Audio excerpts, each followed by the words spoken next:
the god who ate his children. The complete story of Kronos and the rise of the Titans.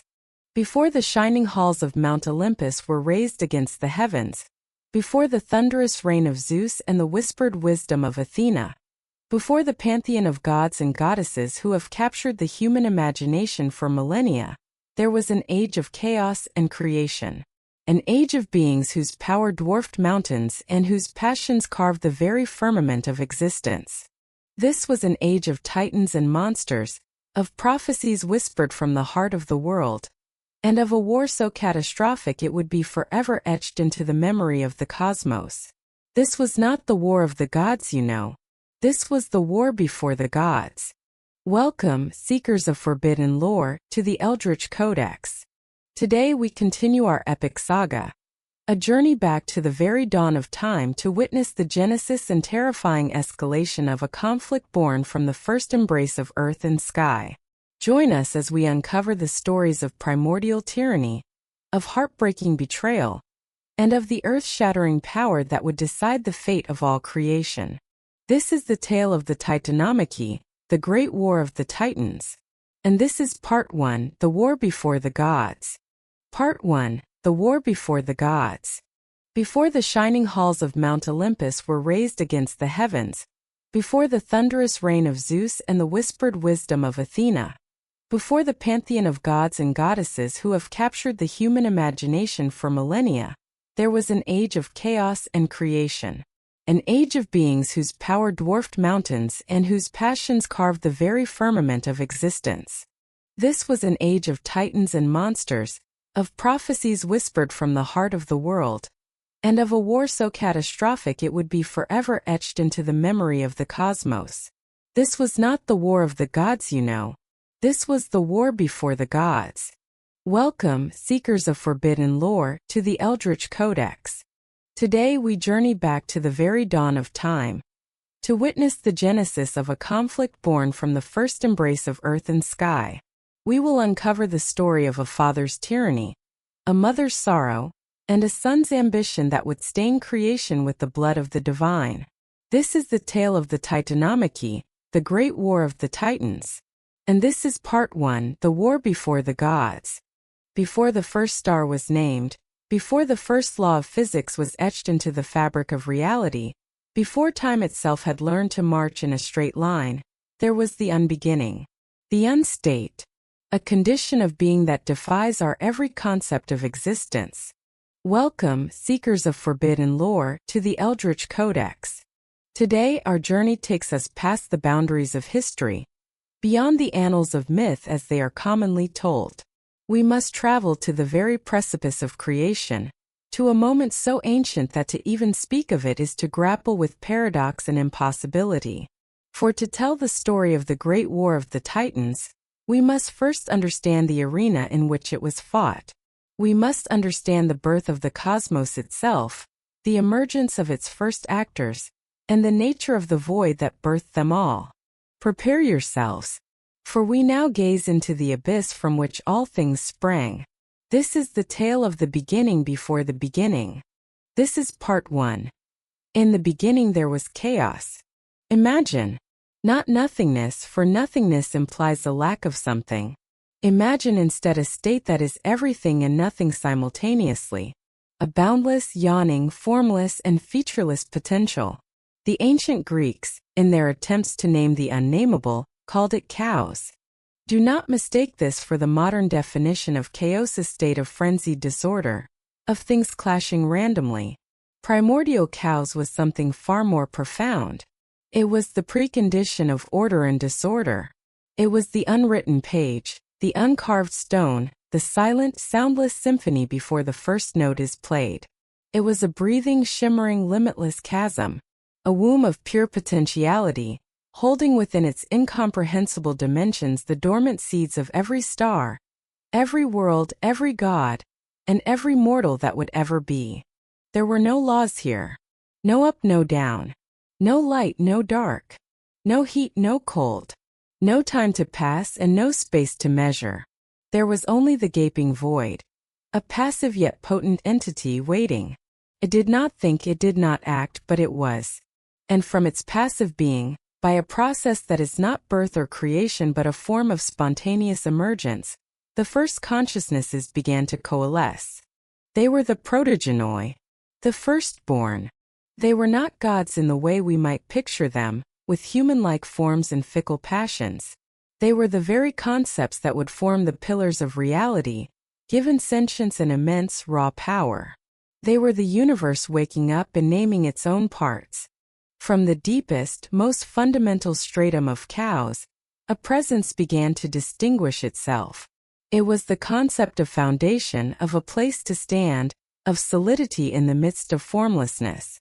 It pushed outwards, giving itself shape and substance. This was the first and most essential of the protogenoi to arise. She was Gaia, the earth. But do not picture a simple sphere of rock and water. Her emergence was the very act of creating substance itself. She was the broad-bosomed, the ever-sure foundation of all things to come. In her awakening, the first mountains were but nascent thoughts in her consciousness, the first oceans a deep dreaming slumber within her spirit. She was a living, breathing entity whose flesh was the soil, whose bones were the bedrock, and whose breath was the slow, patient shifting of continents yet to be formed. Her consciousness was not frantic or fleeting. It was as deep, patient, and formidable as the planet she embodied. She was the Great Mother, the universal matriarch, from whose fertile body all terrestrial life would one day spring. She was stability. She was form. And for a moment she was alone. But cows was a realm of duality. For every concept that emerged, a counterbalance was destined to appear. As Gaia established the principle of above and upon, so too did another power awaken to define the below. Far beneath her newly formed solidity, a pit of absolute terrifying depth took shape. He was Tartarus. If Gaia was the foundation, Tartarus was the abyss. Not merely a place, but the personification of the great, inescapable pit. A realm of profound, crushing darkness, located as far beneath the nascent earth as the heavens would one day be above it. It was a place of grim, sunless, suffocating finality. While Gaia was the potential for life, Tartarus was the potential for imprisonment, the ultimate dungeon for those who would one day dare to defy the divine order. He was the great cosmic anchor, the root of the world, a being of dread and consequence. With foundation and abyss now in existence, another, more subtle power began to stir within the void. It was the force that would ensure that these new, great beings would not remain isolated and inert for eternity. It was the engine of all future creation, the fundamental principle of attraction, mingling, and procreation. He was Eros. Forget the mischievous winged cherub of later, more romantic myths. This was not the son of Aphrodite who shot arrows of fleeting desire. This was primordial Eros, a being of staggering cosmic importance. He was desire itself in its most fundamental form. He was the law of attraction, the irresistible urge that compels particles to bind, that draws matter together to form stars, and that would soon draw the new god beings into unions that would populate the universe. Without Eros, Gaia and Tartarus and all who came after would have remained solitary static concepts. He was the catalyst. He was the divine imperative that whispered into the fabric of reality. Become, connect, create. While these foundational pillars established themselves, the mists of cows gave birth to yet another fundamental duality. From the intangible shadows of the void, two more siblings emerged, inextricably linked. First was Erebus, the very essence of primordial darkness. He was the utter blackness of the spaces between the worlds, the deep silent dark that precedes all light. And with him came his sister, his complement, Nyx. She was night, a being of chilling and profound beauty. Where Erebus was the stark quality of darkness, Nyx was its active principle, the majestic, star-dusted veil that would draw itself across the cosmos in a cycle of profound and mysterious power. She was a goddess of secrets and shadows, whose influence would be felt in dreams and prophecies for all the ages to come. These two, Erebus and Nyx, embraced in the gloom, and under the influence of Eros, they produced the first cycle of existence. From their union of darkness came forth their opposites. Ether, the pure, shining upper air breathed by the gods, the very essence of celestial light, and Hemera, the day, the bringer of warmth and earthly light. And so the first rhythm of the universe was established. Day would follow night, and light would chase away the darkness, a pattern set in motion before the sun or moon had even been conceived. But our grand and terrible saga, the story of the war that would define the heavens, finds its anchor not in the cycles of light and dark, but in the solitude of the first great being. Gaia, the earth, lay vast and magnificent, a foundation without a ceiling, a world without a sky. Her plains were endless, her mountains reached up into a formless, empty void. There was a profound loneliness in her being, a cosmic incompleteness. And in that solitude, in a miraculous act of parthenogenesis of conception without a partner, her own essence, her own desire for an equal, brought forth a child.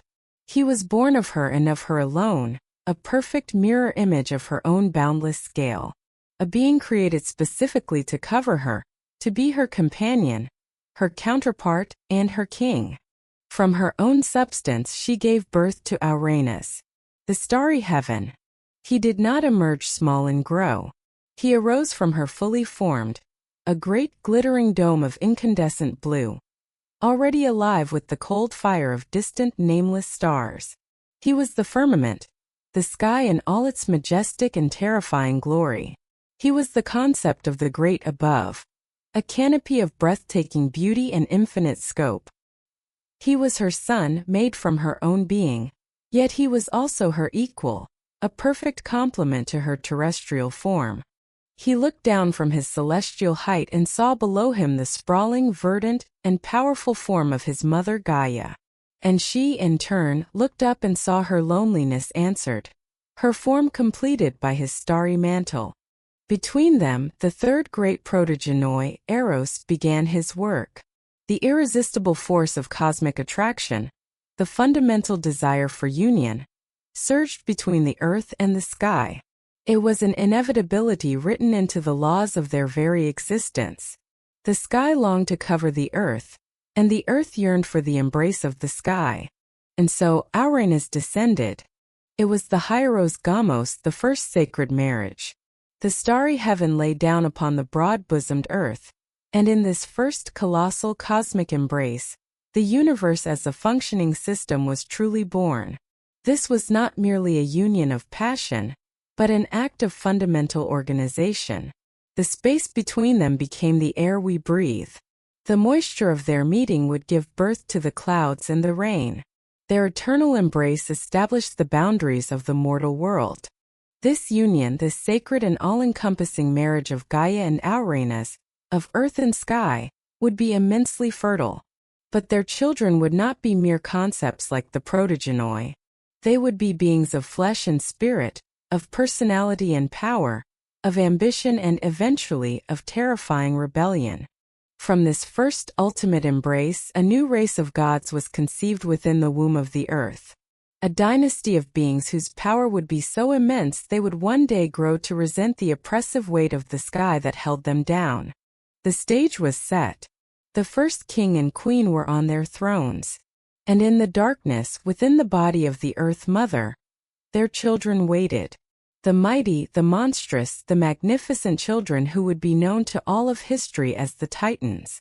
The clock of fate had begun to tick, and its first chime would signal the beginning of a conflict that would scar the memory of creation itself. The first embrace was complete. Uranus, the starry heaven, lay upon Gaia, the earth, in a union that was both an act of love and the fundamental structuring of the cosmos. The formless void of chaos had been pushed back, replaced by a new vibrant reality defined by this eternal cosmic marriage. The space between them became the atmosphere, their combined will the first law. But this union was not to be static. It was not an end but a beginning. For the first king and queen were not merely concepts. They were beings of immense procreative power, and under the irresistible influence of primordial Eros, Their union was destined to be fertile beyond all mortal comprehension. Within the deep, secret places of Gaia, life began to stir. Not the simple life of plant or beast, but life on a scale the universe had never before witnessed. These were not to be children born in weakness, needing shelter and protection. They were to be born as living principles, as beings of staggering stature and inherent might, each a personification of a fundamental aspect of the world their parents had created. This was the dawning of the first dynasty, the birth of the elder gods, the generation that would be known as the Titans. They came forth in two waves, the firstborn 12 being a testament to the majesty and order of their parents' union. They were 6 sons and 6 daughters, each a pillar of the new cosmic architecture, beings of awesome beauty and grave authority. Let us speak first of the sons, the 6 great lords who would inherit the earth. The eldest of them all was Oceanus. He was not a god of the ocean. He was the ocean in its most primordial form. Not the salty seas we know today, but the great world-encircling freshwater river, the Potamus Okeanos, that formed the outer boundary of the entire world. His waters were the source of every river, every stream, every spring, and every rain cloud. His consciousness was as deep and unending as his form, a calm, vast, and steady presence that separated the terrestrial world from the unknown void beyond. In later ages, he would be the only one of his brothers not to take up arms in the Great War, his nature being to remain a boundary, a neutral and eternal presence. He was the Titan of origins, the great flowing source of all the world's waters. Next came Zeus, a Titan whose domain was the intellect. His name is thought to mean query, or questioning. He was the embodiment of the inquisitive mind, the rational faculty. But his power was also tied to the celestial sphere. He was the axis of the heavens, the pivot point around which the constellations wheeled in their great silent dance. It was through him that the knowledge of the stars could be understood. He was the god of foresight and the inquiring mind, and his progeny through his daughter Leto would include 2 of the most significant deities of the future age. Apollo and Artemis, gods of prophecy, knowledge, and the hunt. In Zeus we see the universe becoming not just extant but intelligible. Then there was Kronos. While less is spoken of him in the surviving myths, his role was no less foundational. His name means ram, and he was associated with the great constellations of the southern hemisphere that guided the seasons and the year, beginning with Aries, the ram. If Zeus was the axis, Kronos was the ordering of the stars upon that axis. He represented the structure of the calendar, the passage of time as marked by the heavens. He was a quiet structural god, a pillar of the celestial order, who ensured that the cosmos did not fall into temporal chaos. And then there came a Titan who embodied the very concept of light itself. His name was Hyperion, the High One, or he who watches from above. Before the sun was a chariot of fire driven across the sky, Hyperion was the principle of heavenly light.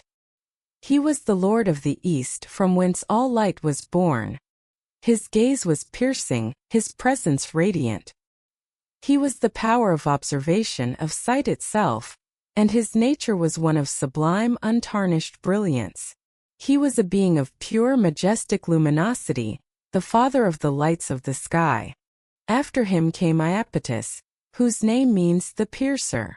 His role is one of the most crucial, yet enigmatic. He is considered by many scholars to be the Titan who governed the mortal lifespan, the one who allotted the finite measure of life to beings that were not divine. He was, in essence, the Titan of mortality. This grim domain also gave him a fierce and violent nature.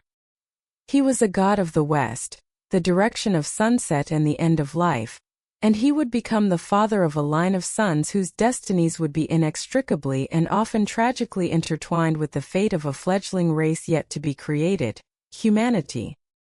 His sons were the clever Prometheus, the foolish Epimetheus, and the proud, strong Atlas, who was doomed to bear a terrible burden. Iapetus was the ancestor of man, and his legacy would be one of rebellion, suffering, and endurance. Finally, there was the last-born, the youngest son of Gaia and Uranus. He was different from his brothers.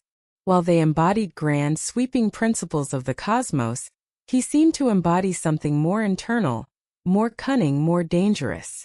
His name was Kronos, sometimes called the Horned One.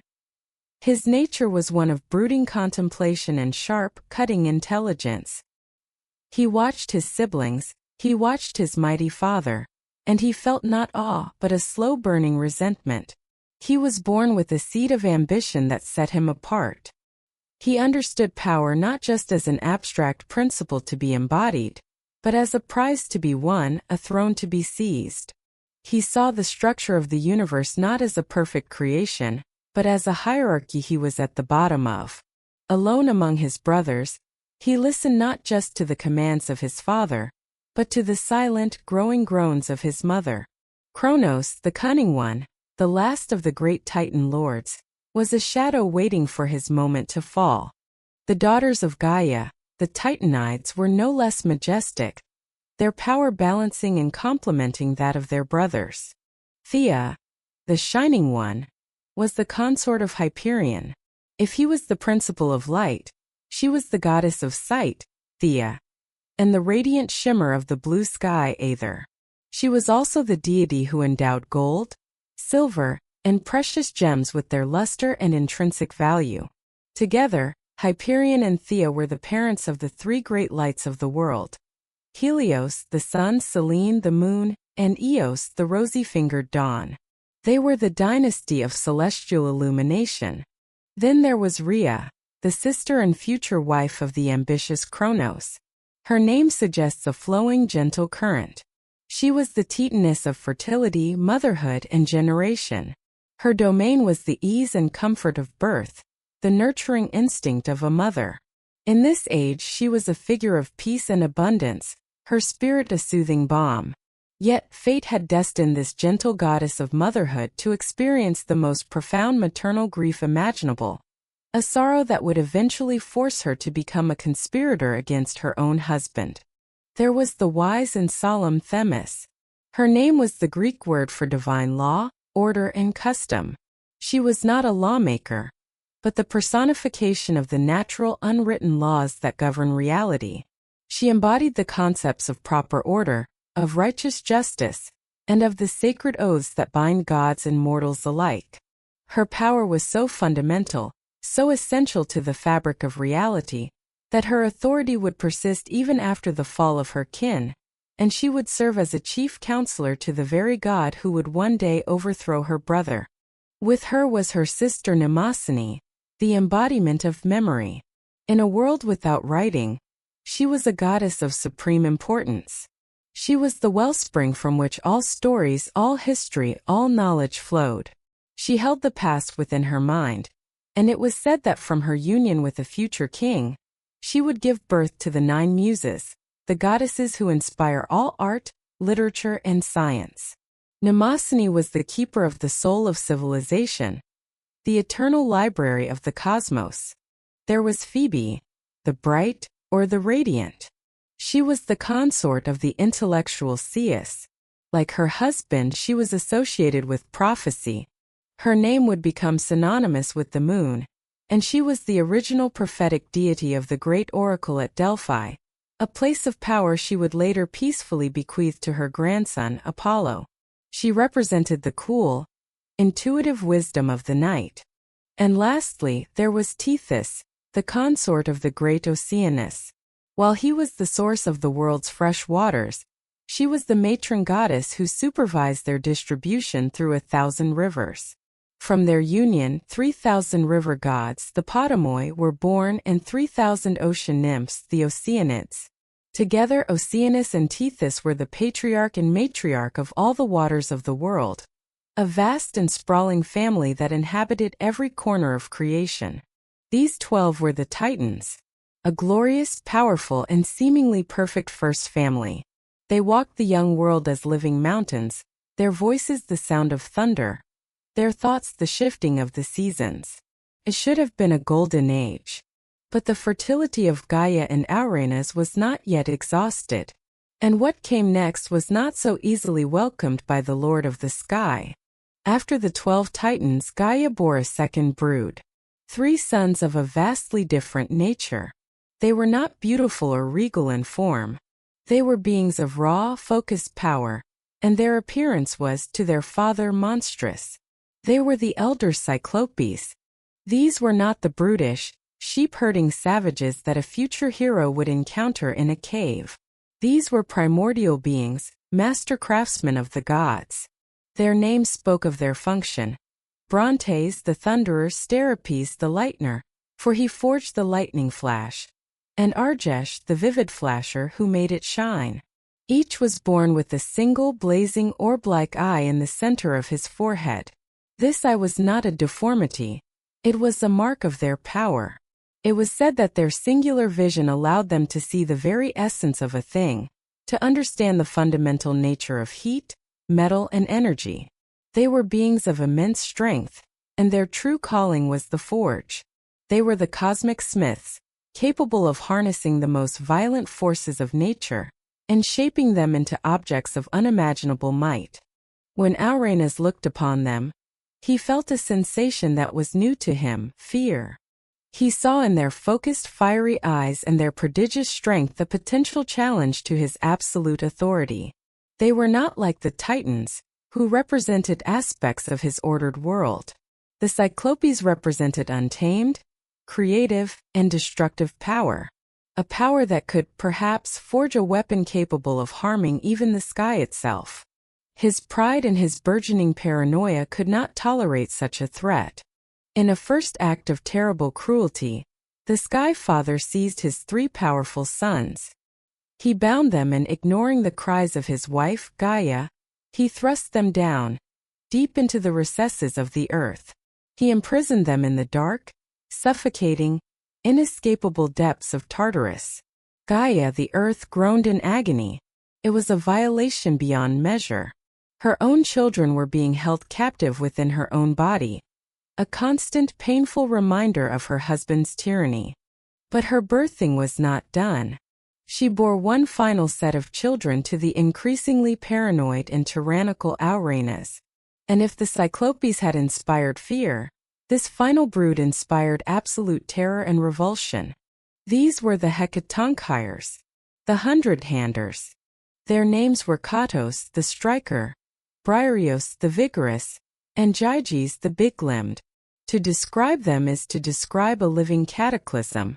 Each son had 50 heads, all of which could speak, shout, and roar independently, creating a cacophony that was the sound of madness itself. And from their impossibly vast shoulders sprouted 100 powerful, untiring arms. They were not beings of craft or intellect. They were beings of overwhelming brute force. They were the living personification of nature's most unrestrained violence, the fury of the earthquake, the explosive power of the volcano, and the crushing force of the tsunami, all embodied in 3 monstrous forms. When Uranus beheld these 3, his fear turned to loathing. They were the ultimate expression of chaos, a living siege engine whose very existence was an affront to his serene, orderly dominion. He saw in their 100 flailing arms and 50 roaring heads the end of his reign, the unraveling of his perfect creation. He did not hesitate. With cold, decisive finality, he did to them as he had done to their brothers, the Cyclopes. He seized the Hundred-Handers, these colossal monstrosities who were his own sons, and cast them down into the chthonic darkness. He piled mountains upon them, sealing them within the bowels of their mother, Gaia. The Sky Father had now secured his throne. The children he deemed monstrous were gone, hidden from sight, their terrifying potential locked away in the deepest prison imaginable.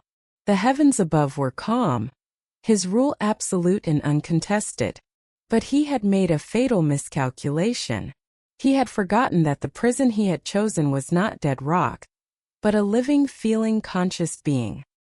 He had forgotten the fury of a mother scorned. The earth was in constant, grinding agony, and from that agony, A dark and terrible seed of vengeance was beginning to take root, waiting for the right child to nurture it. The cosmos had found its form, but it had not found peace. A new and terrible order had been established, an order dictated by the will of a single absolute monarch. From his celestial throne, Uranus, the starry heaven, gazed upon his domain with pride. His rule was serene, his authority unquestioned. The stars wheeled in perfect obedience. The dome of the sky was a flawless, glittering spectacle. To any outward observer, the universe was a masterpiece of stability. But this stability was a facade. This peace was a lie. It was a serenity purchased at the price of an unimaginable, hidden agony. For the kingdom of Uranus was built upon a living prison, and that prison was beginning to crumble from the inside out. The prison was Gaia herself. The Earth Mother, the ever-sure foundation of all, was in a state of constant, silent torment. This was not a metaphysical or metaphorical suffering. It was a physical reality, a geological nightmare. Her children, the 6 monstrous and mighty sons, the 3 elder Cyclopes and the 3 hecatonkers, were not banished to some distant, abstract dimension. They were trapped deep within her own substance, their colossal forms writhing in the darkness, their immense power straining against their bonds. Imagine the incalculable pressure, the sheer agonizing weight of these god beings held captive within her very bowels. Her crust groaned under the strain. The foundations of her mountains were subjected to a perpetual grinding torment. When the earth shuddered and split, it was not a random geological event. It was Gaia's body spasming in a wave of unbearable pain. When molten rock pressed upwards from the deep, it was the feverish blood of her core, inflamed by the rage of her imprisoned sons. Her entire being had been turned into a dungeon, a chthonic oubliette from which her own offspring could never escape. She could feel them. She could feel their nascent, furious thoughts, their confusion, their despair. Their muted, eternal struggles were a constant vibration in the deepest chambers of her spirit, a silent scream that echoed only for her. For eons she endured it.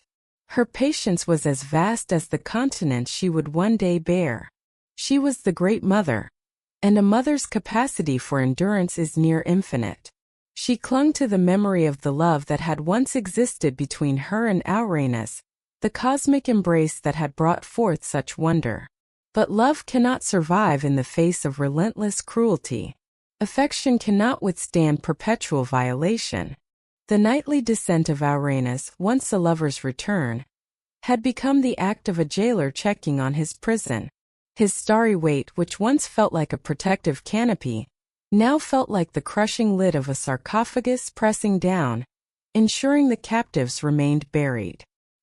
He would cover her, and in his ignorant bliss, he could not feel the tremors of her suffering or hear the silent lament that rose from her depths. His desire, once the engine of creation, had become a blind, selfish force that perpetuated her agony. And so the love in her heart, the love of a wife for her husband, began to curdle. It slowly, inexorably, transformed into the cold, hard fury of a mother protecting her young.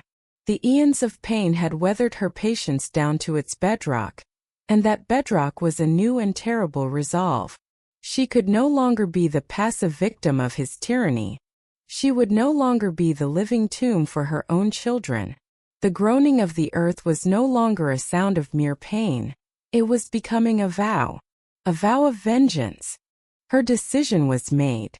Her great terrestrial consciousness shifted from endurance to action. She knew she could not confront Uranus directly. He was the sky itself, his power absolute and all-encompassing. A direct assault was impossible. The rebellion would have to come from within the family, a conspiracy born of their shared bloodline. She chose her moment carefully. When Uranus was high in the celestial arch, his attention on the grand sweep of his kingdom, Gaia called to her other children, her firstborn, the 12 magnificent Titans. She gathered them in a place of deep secrecy, a veil so profound and shrouded in mist that not even the light of their father could penetrate it. Here, surrounded by the raw living rock of their mother's body, the 12 powerful beings assembled. They saw the pain in their mother's essence, a weariness in the very stones around them. And then Gaia spoke. Her voice was not the gentle rustle of leaves or the soft murmur of streams they had always known. It was a voice that rumbled from the very core of the world, heavy with the weight of ages of sorrow and imbued with a new chilling gravity. "My children," she began, and the sound was like the shifting of tectonic plates. "You who were born to me and to a terrible father.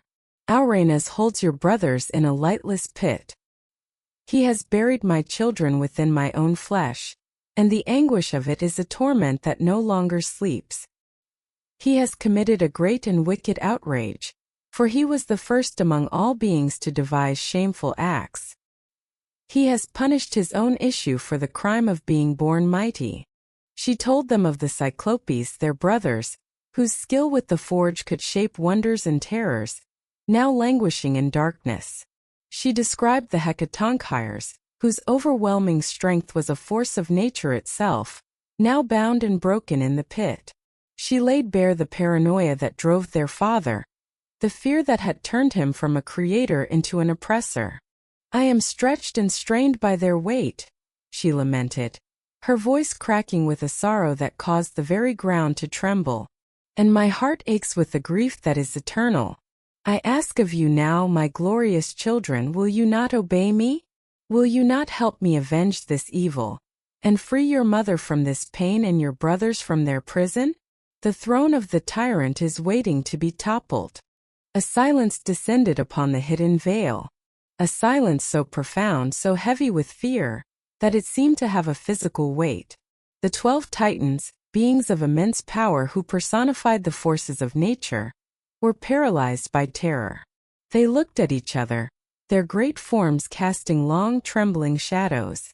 To conspire against Uranus, their father, the king of the cosmos, whose power was as limitless as the sky he embodied. It was unthinkable. It was suicide. His rage would be a storm that could unmake them. His gaze was the light of day. Where could they possibly hide from him? Oceanus, the great world river, felt his currents recoil and churn with dread. The thought of disrupting the fundamental order was alien to his very nature. Hyperion, the lord of light, could only see the profound darkness that would result from such a deed. Zeus, the intellect, could calculate only the certainty of their failure and destruction. Fear, cold and absolute, gripped them. One by one, they averted their gaze from their mother's pleading, desperate face. They stared at the ground, at their own feet, anywhere but at the truth of her words. Their silence was their answer. It was a chorus of no. Gaia's heart, which had flared with a spark of hope, began to turn to cold ash. Had she misjudged them all? Were they so cowed by their father's power that they would leave her to her eternal suffering? Despair began to wash over her once more. But then a figure moved. From the back of the silent, fearful assembly, one of them stepped forward. He was the youngest, the one they often overlooked, the one whose power was not as overt or as elemental as his brothers. But as he moved into the center of the council, there was no fear in his eyes. There was only a cold, calculating intensity, a gleam of something that looked disturbingly like opportunity. It was Kronos, the cunning one. He swept his gaze over his powerful, petrified siblings, a flicker of contempt in his expression. They were fools ruled by fear. He was ruled by something far more potent: ambition. He had listened to his mother's lament, and where his brothers heard a call to a suicidal rebellion, he heard the key that could unlock his own ascent. His mother's pain was his pathway to power. He turned and faced Gaia directly. His voice, when it came, was not the booming roar of a titan. It was sharp, clear, and resonant with the chilling resolve that cut through the fearful silence like a blade. "Mother," he declared, his voice ringing with a confidence that stunned his siblings into disbelief, "I will undertake this sacred duty. I will perform this act. I have no care for our evil-named father, for you speak the truth. He was the first to devise shameful acts. His reign is an injustice. I will end it. A wave of shock passed through the other Titans. But in Gaia's weary heart, a powerful, dangerous hope was rekindled. She looked at her youngest son, at his grim and determined face, and she saw not a child but a champion, an instrument. Her long-festering plan for vengeance finally had its edge. The conspiracy was sealed. The lament of the mother had found its answer in the ambition of the son. A plot was now in motion. A secret pact between the agonized earth and her most cunning child. A plan that would require stealth, betrayal, and a weapon forged from the very depths of a mother's grief. In that hidden veil, the first blow against the heavens was struck, not with a fist but with a promise. And the cosmos would never be the same. A promise made in darkness can be the most powerful force in the cosmos. In the silent, fearful council of the Titans, Kronos' declaration was not merely a statement of intent. It was the fulcrum upon which the fate of the universe would pivot. The long, passive suffering of Gaia had ended. Her grief, once a formless, all-consuming sea of sorrow, now had a vessel. Her desire for vengeance, once a desperate prayer, now had a willing hand. The mother's lament had found its answer in the son's ambition, and with this unholy alliance forged, the abstract desire for rebellion began to crystallize into a concrete and terrible plan. The first step was not an act of war, but an act of creation. A creation born not of love but of rage. Gaia knew that the flesh of a primordial god like Uranus could not be rent by any common material. Bronze would shatter, iron would bend, and stone would crumble against his celestial form. To wound the sky, one needed a substance born of a deeper, more profound principle. A weapon was needed, but it would have to be forged by the grieving earth herself, imbued with all the bitterness and strength she had accumulated over ages of torment. Gaia turned her vast consciousness inward, away from the surface world and down into her own secret depths. She bypassed the veins of gold and silver, the seams of copper and iron. She reached deeper, past the bedrock of her own foundations, into the chthonic heart of her being where pressures are unimaginable and heat is primordial. There, in the crucible of her own planetary core, she began her work. This was no ordinary smithing. Her will was the hammer, her enduring pain the anvil. With the force of geological proportion, she gathered the most ancient, most unyielding elements of her body. She called forth the essence of flint, the memory of obsidian, the stubborn spirit of the deepest, oldest rock. She infused this mixture with her sorrow, chilling it with the memory of her imprisoned children's cries. She hardened it with her hatred for her tyrannical husband. And from this process, a new substance was willed into existence. It was a gray, unlustrous material that seemed to drink the light around it. It was impossibly dense, unnaturally hard, a metal that was not a metal, a stone that was not a stone. It shone with a cold, internal, sinister light, a material that defied all known properties, for it was born of a goddess's focused despair. The Greeks would later try to name this impossible substance. They would call it adamantinos, the unconquerable. Adamant. With her will as her only tool, Gaia shaped this adamant. She did not fashion a sword, for a sword is a weapon of noble combat, of duels fought face to face. This was to be no honorable fight. She did not forge a spear, for a spear is a weapon of distance. This deed must be done at the closest, most intimate range.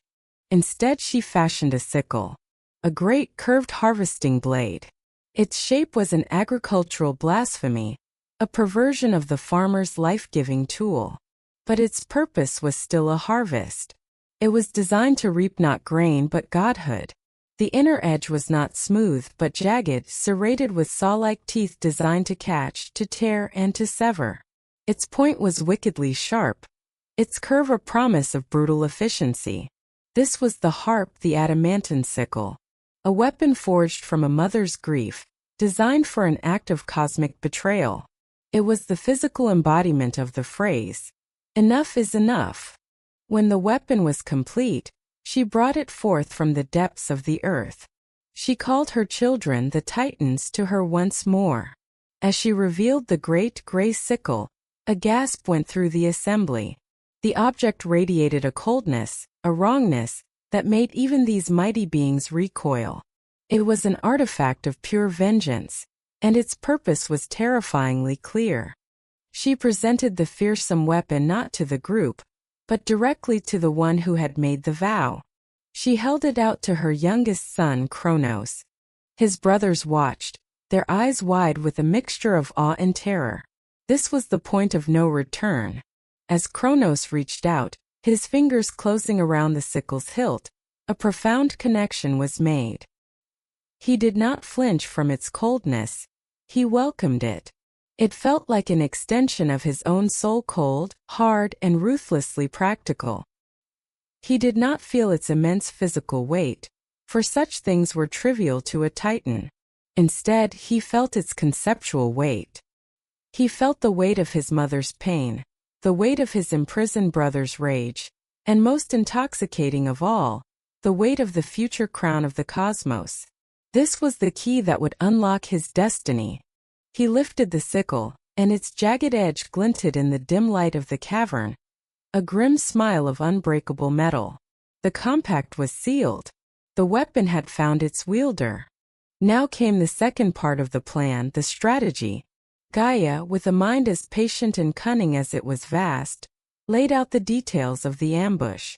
It was a plan of chilling simplicity and breathtaking audacity. It relied on a single exploitable weakness in the otherwise invincible king of the cosmos. His own predictable, all-consuming desire. Every night, Gaia explained, her voice a low, conspiratorial rumble, your father descends.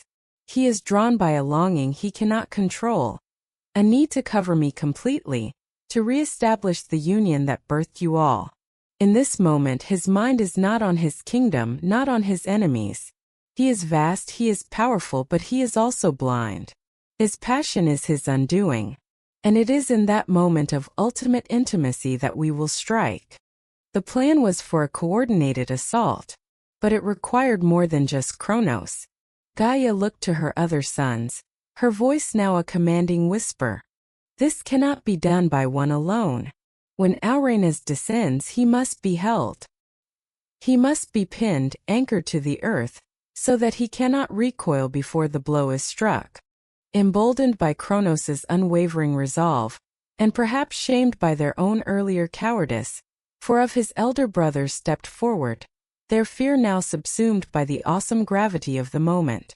They were Ceus, the pillar of the north, Crius, the pillar of the south, Iapetus, the pillar of the west, and Hyperion, the pillar of the east. They would be the living anchors of the conspiracy. Gaia instructed them. You four will go to the four corners of the world. You will hide yourselves, and when the sky lies upon the earth, you will spring your trap. You will seize him, each of you a pillar holding down a corner of his starry mantle. You will hold him fast against me, with all the strength you possess. Their role was crucial. They would be the four great pillars that would, for one terrible moment, physically hold the sky in place, preventing the king from escaping his fate. And Kronos, what of him?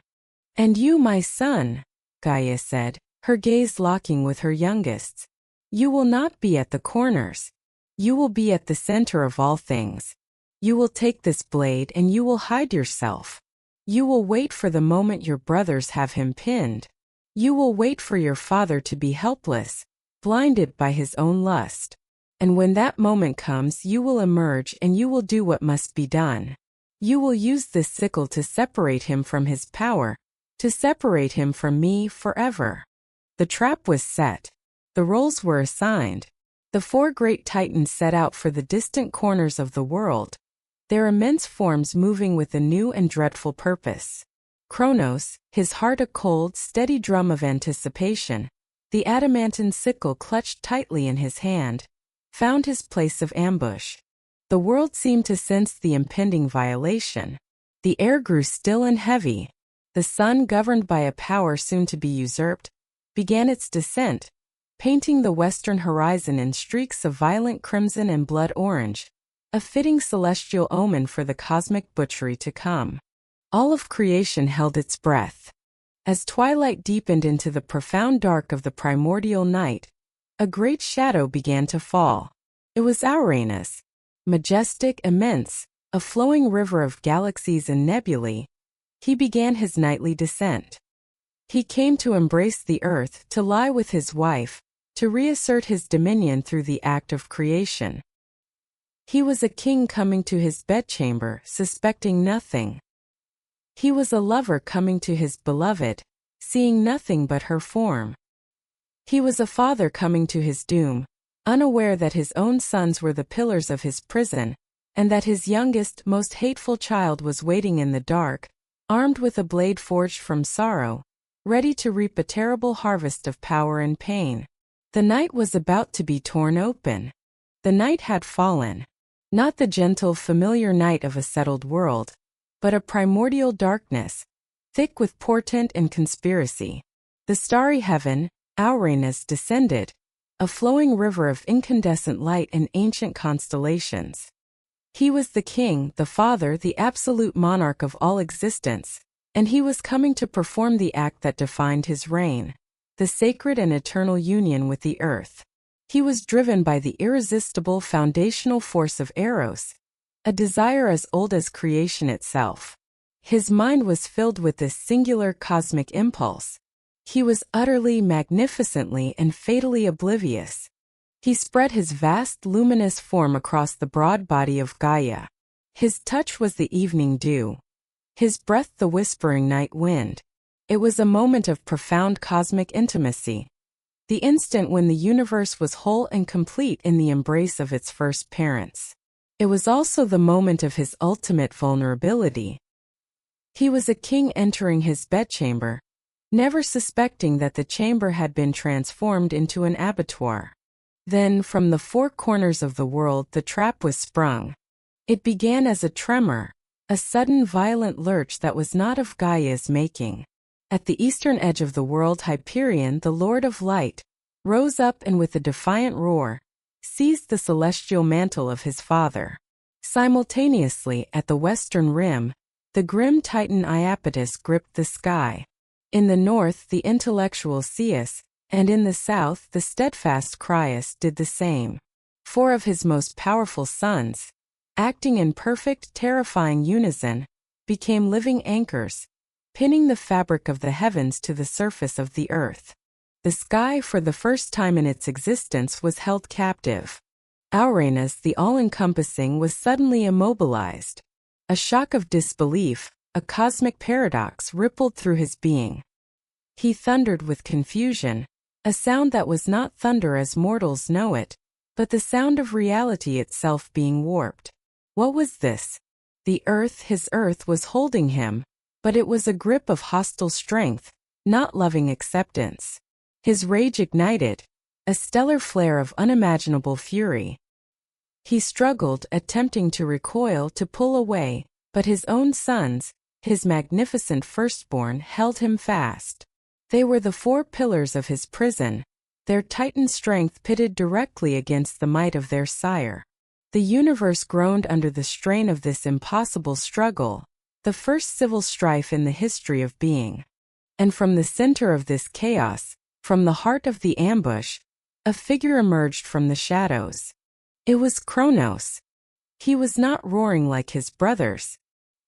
He was not straining against his father's might. He moved with a chilling, deliberate calm, his face a mask of cold, concentrated hatred and triumphant ambition.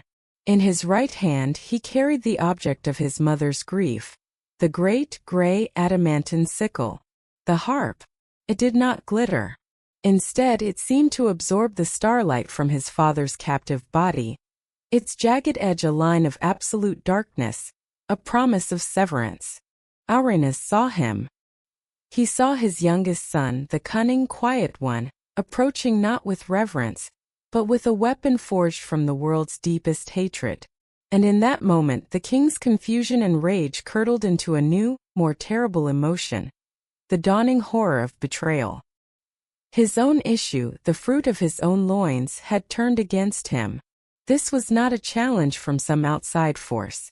This was a cancer from within his own house, his own family, his own blood. Kronos did not hesitate. He did not pause to savor his moment of dominance. He was a being of grim, practical purpose. With his left hand, he reached out and took hold of his father's genitalia, the very source of the creative power that had populated the cosmos, the instrument of the union that had become Gaia's torment. He held his father's godhood in his hand, and with his right, he swung the jagged, unbreakable blade. The sound was not a sound. It was a severance in the silence of space-time. The adamant, the unconquerable substance, bit deep into divine flesh. The saw-toothed edge tore through the essence of the Sky Father in a single, brutal, sweeping motion. The act was swift, horrific, and world-altering. Kronos, the sun, had mutilated and unmanned his own father. A cry erupted from Uranus. It was a sound of such agony and shock that it ripped through the fabric of the nascent universe. It was the roar of a betrayed king, a mutilated god, a father undone by his own ambition's echo. It was the birth scream of a new and violent age. The bond was broken. With the source of his generative power and his physical connection to the earth severed, the spell of his dominion was shattered. He recoiled with a final, shuddering spasm of pain and horror, pulling away from Gaia with a violence that tore the cosmos apart. The sky shot upwards away from the earth, establishing for the first time a vast empty space between them. The permanent separation of heaven and earth was complete. Uranus, wounded, undone, and forever diminished, became a distant ethereal presence, a memory of a monarch who had ruled from an embrace, now banished to the cold, lonely heights of the firmament. Kronos stood victorious on the blood-stained earth, the terrible sickle dripping with the ichor of a god. In his triumph and revulsion, he hurled the severed members of his father away, casting them over his shoulder without a look. They flew through the newly formed air and fell, spinning, into the great sea. But the consequences of this act, the very first crime of kin against kin, were just beginning to unfold. The betrayal was not a clean cut. It was a messy, fertile wound, and from the divine blood of Uranus, new and terrible life was seeded across the world. Droplets of the sky god's immortal blood, his golden ichor, rained down from his horrific wound. Where these drops fell upon the waiting, receptive body of Mother Earth, she was impregnated by them. This was not a union of love, but a conception of violence, and the children born of it were monstrously appropriate to their genesis. First to crawl from the blood-soaked soil were the Erinyes, the Furies.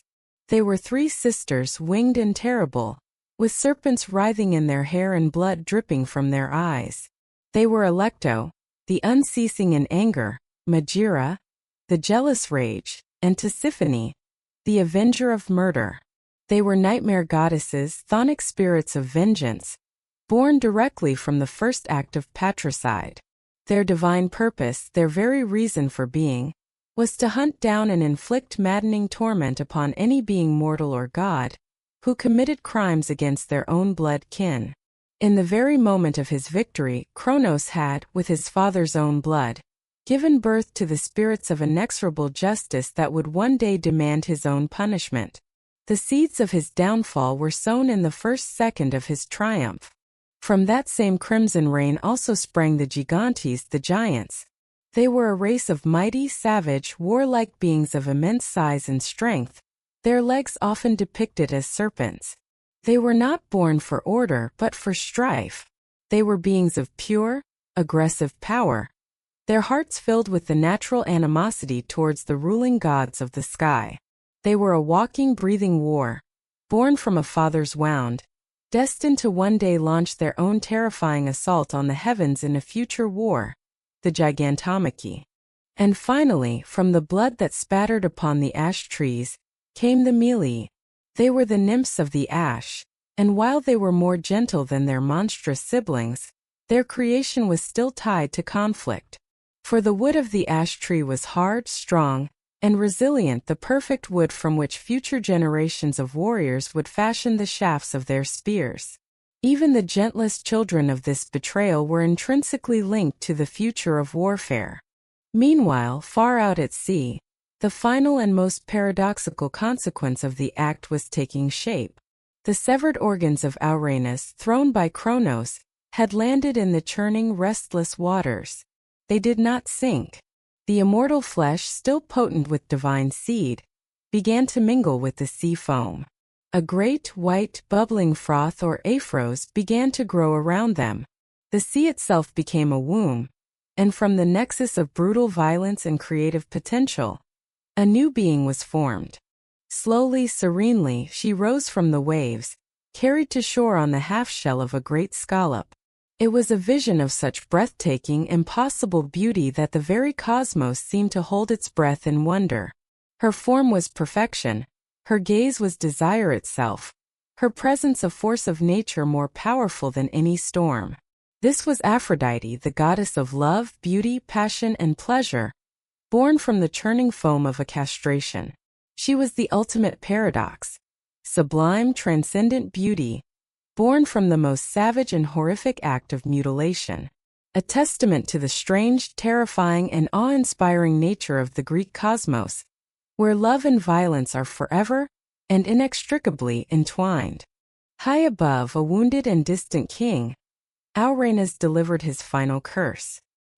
He looked down upon his treacherous children, his voice a faint ethereal echo now, but one that carried the full weight of prophecy. He gave them a new name, a brand to mark their crime for all eternity. He called them the Titaness Titans, the straining gods, for they had strained their power beyond its rightful limits to commit their unforgivable deed. And then he delivered the prophecy that would become the core of Kronos' own terror, the curse that would haunt every moment of his coming reign. Just as you have risen up against me, Uranus whispered to the wind, and cast me down from my throne, so too shall you be undone. A son of your own shall rise against you, and he shall cast you down into the same darkness to which you have condemned your brothers. The great betrayal was complete. Heaven was separated from earth. A new king stood upon a throne of blood, but his crown was already poisoned. His reign was born in crime, christened in gore, and now it was haunted by the inescapable shadow of a father's curse. The age of Titans had begun, but it was an age already doomed to repeat the sins of the past. The act was done. The universe, which for eons had known only the singular, oppressive reality of the sky lying upon the earth, was now irrevocably altered. A space had been carved out by an act of shocking violence, and into this new silent void, a new order had to be born. The cry of the mutilated king had faded into a cursed prophecy whispered on the cosmic winds. The age of the first father was over. The age of the son had begun. Kronos stood as the undisputed victor. The adamantine sickle, its dreadful work complete, was no longer a tool of rebellion, but a symbol of supreme authority, a scepter forged from vengeance. His brothers, the four great pillars who had held the sky at bay, now looked upon him not just as their youngest sibling, but as their liberator and their new sovereign. He had dared to do what they had only feared, and in the raw calculus of primordial power, that courage earned him the throne. And so began the Age of the Titans. It was an era that would be sung of by later poets, a time looked back upon with a strange and sorrowful nostalgia, an epic that would be given a name of shimmering, deceptive beauty: the Golden Age. The first act of any new king is to establish his government, to reward his allies, and to consolidate his power. Kronos the Cunning understood this implicitly. With the authority of the supreme ruler, he turned his attention to his siblings. He declared the tyranny of Uranus officially over. He struck the metaphorical chains of fear and subservience that had bound the 12 Titans. He then distributed the Tamai, the cosmic honors and domains. It was a grand restructuring of reality, a divine appropriation of the universe. The kingdom was divided amongst the victors. The 4 brothers who had aided him in his coup were granted places of immense honor. Hyperion, who had held the east, was formally given dominion over the sun and heavenly light. His rule now official, no longer just an embodiment. Iapetus, pillar of the west, became the master of the Occident, the land of sunset. Ceus and Crius were also given their respected domains within the celestial architecture. The other Titans too were given their due. The great neutral Oceanus was left to his endless world-encircling river, his domain respected and untouched.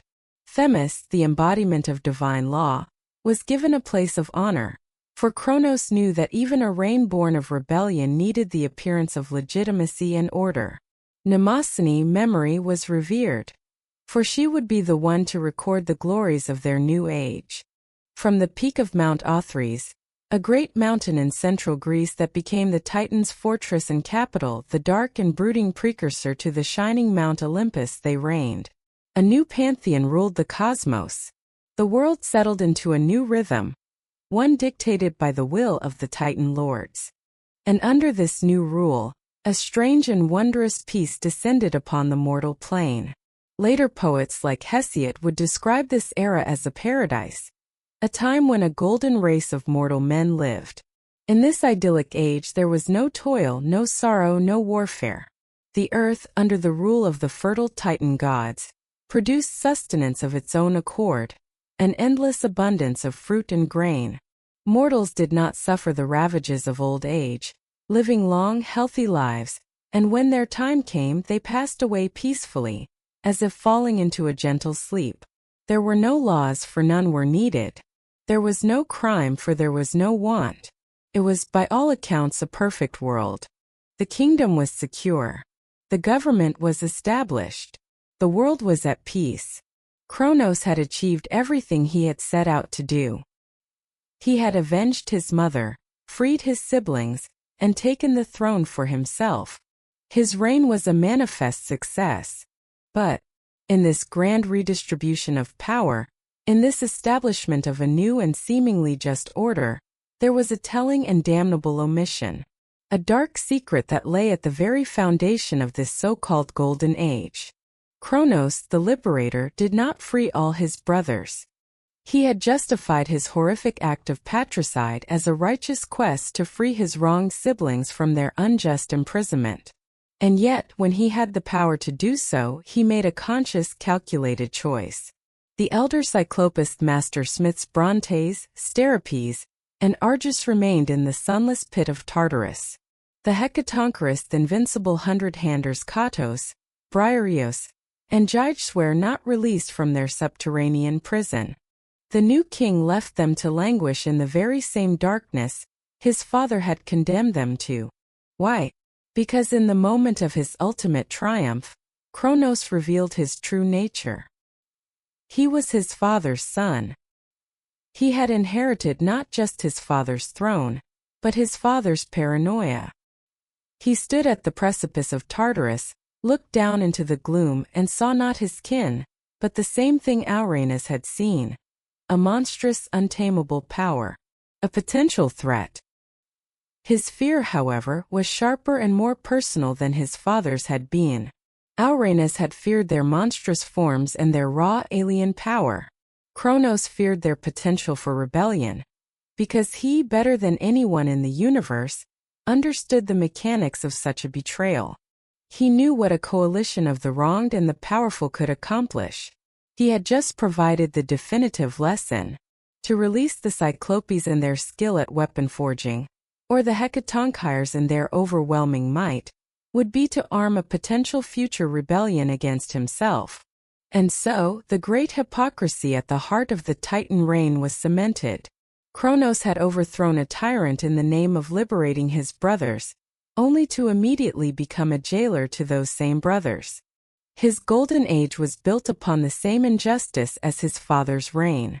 The throne on Mount Othrys, for all its glory, rested upon the rotten foundation of a hidden perpetual crime. To further solidify his dynasty and ensure its continuation, Kronos sought a wife. A king needs a queen and a dynasty needs heirs. He turned to his sister, the gentle Rhea. She was the Titaness of fertility, motherhood, and the easy flow of generation. Her nature was one of nurturing and abundance, a perfect queen for a golden age. Their union was celebrated as the cornerstone of the new era, a symbol of the enduring, prosperous reign of the Titans. Together they would rule, and their children would inherit the cosmos. But the king could not find peace. The magnificent halls of Mount Othrys felt like a cage to him. The adulation of his siblings felt hollow. The prosperity of the world below brought him no joy. For in the silent moments in the space between his thoughts, a voice echoed. It was the last prophetic curse of his dying father. A son of your own shall rise against you, and he shall cast you down. This prophecy was not a distant possibility. It was a living entity in his mind. It was a poison that tainted every victory, a shadow that fell across every banquet table. He had defeated his father, but he had not defeated his father's words. The curse had become the central governing principle of his own psychology. He would look out from the peak of his mountain fortress and see a world at peace, and feel only terror, for he knew it was a peace he was destined to lose. He would look at his Titan brothers, his allies, and wonder which of them would betray him when his own son came of age. He was the most powerful being in the universe, the absolute monarch of all existence. Yet he was a slave to a single terrifying thought. And his gaze would fall upon his new wife, the beautiful gentle Rhea. He looked at the goddess of motherhood and fertility, and he saw not a partner, not the mother of his glorious dynasty, but the potential vessel of his own destruction. Her womb, the very source of life and continuation that his kingdom needed, had become in his mind the forge of his own doom. He was trapped in a paradox of his own making. To secure his reign, he needed an heir, but any heir was, by definition, the instrument of his downfall. The Golden Age was a lie. It was a beautiful, serene, perfectly constructed facade, papering over the profound and growing terror in the heart of its king. The world may have been living in a dream, but the king was living in a nightmare. He had escaped his father's tyranny only to be imprisoned by his father's curse. And he would soon commit atrocities far worse than any Auranus had ever conceived, all in a desperate, doomed attempt to outsmart a fate that he himself had set in motion. The first crime had been committed. The second was already taking shape in the paranoid mind of the Titan King. The throne of the cosmos is a lonely place. For Kronos, the king of the Titans, this was a profound and terrible truth. His palace on Mount Othrys, a fortress of cyclopean stone and majestic vistas, was not a home. It was a watchtower. From its heights, he did not gaze upon his prosperous kingdom with satisfaction, but with the frantic, obsessive eye of a man scanning the horizon for an enemy he knows is coming, but cannot see. The enemy was his own future. The enemy was his own son. The curse of Auranus was no longer just a memory of a dying whisper. It had become a living cancer in the heart of the Titan King. It was a seed of paranoia that had taken root in the fertile soil of his own guilt, and now it was growing, its thorny vines wrapping around his every thought, strangling his every joy.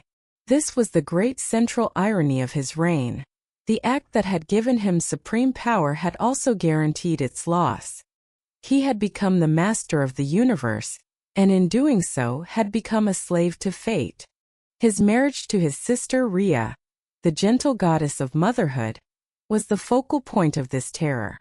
Their union, which should have been the bedrock of a glorious and eternal dynasty, was instead a source of constant, gnawing dread. He looked upon his beautiful queen, and his love was poisoned by a terrible utilitarian calculus. She was not just his wife, she was the vessel, the inevitable conduit through which his doom would be delivered into the world. And so when Rhea, with a joy that was tragically her own, announced that she was with child, Kronos felt no answering warmth. He felt no flicker of fatherly pride, no hope for the heir that would carry on his name. He felt only a blast of Arctic fear. This was it. The countdown had begun. The prophecy was taking on flesh and form within the body of his own wife. The child she carried was not a son or a daughter to him, but a living, breathing death sentence. The months of Rhea's pregnancy were a time of escalating tension in the halls of Othrys. While she nurtured the new life within her, Kronos paced the halls, his mind a maelstrom of desperate, terrible schemes. How could he defy the prophecy? How could he outwit a curse spoken by the sky itself?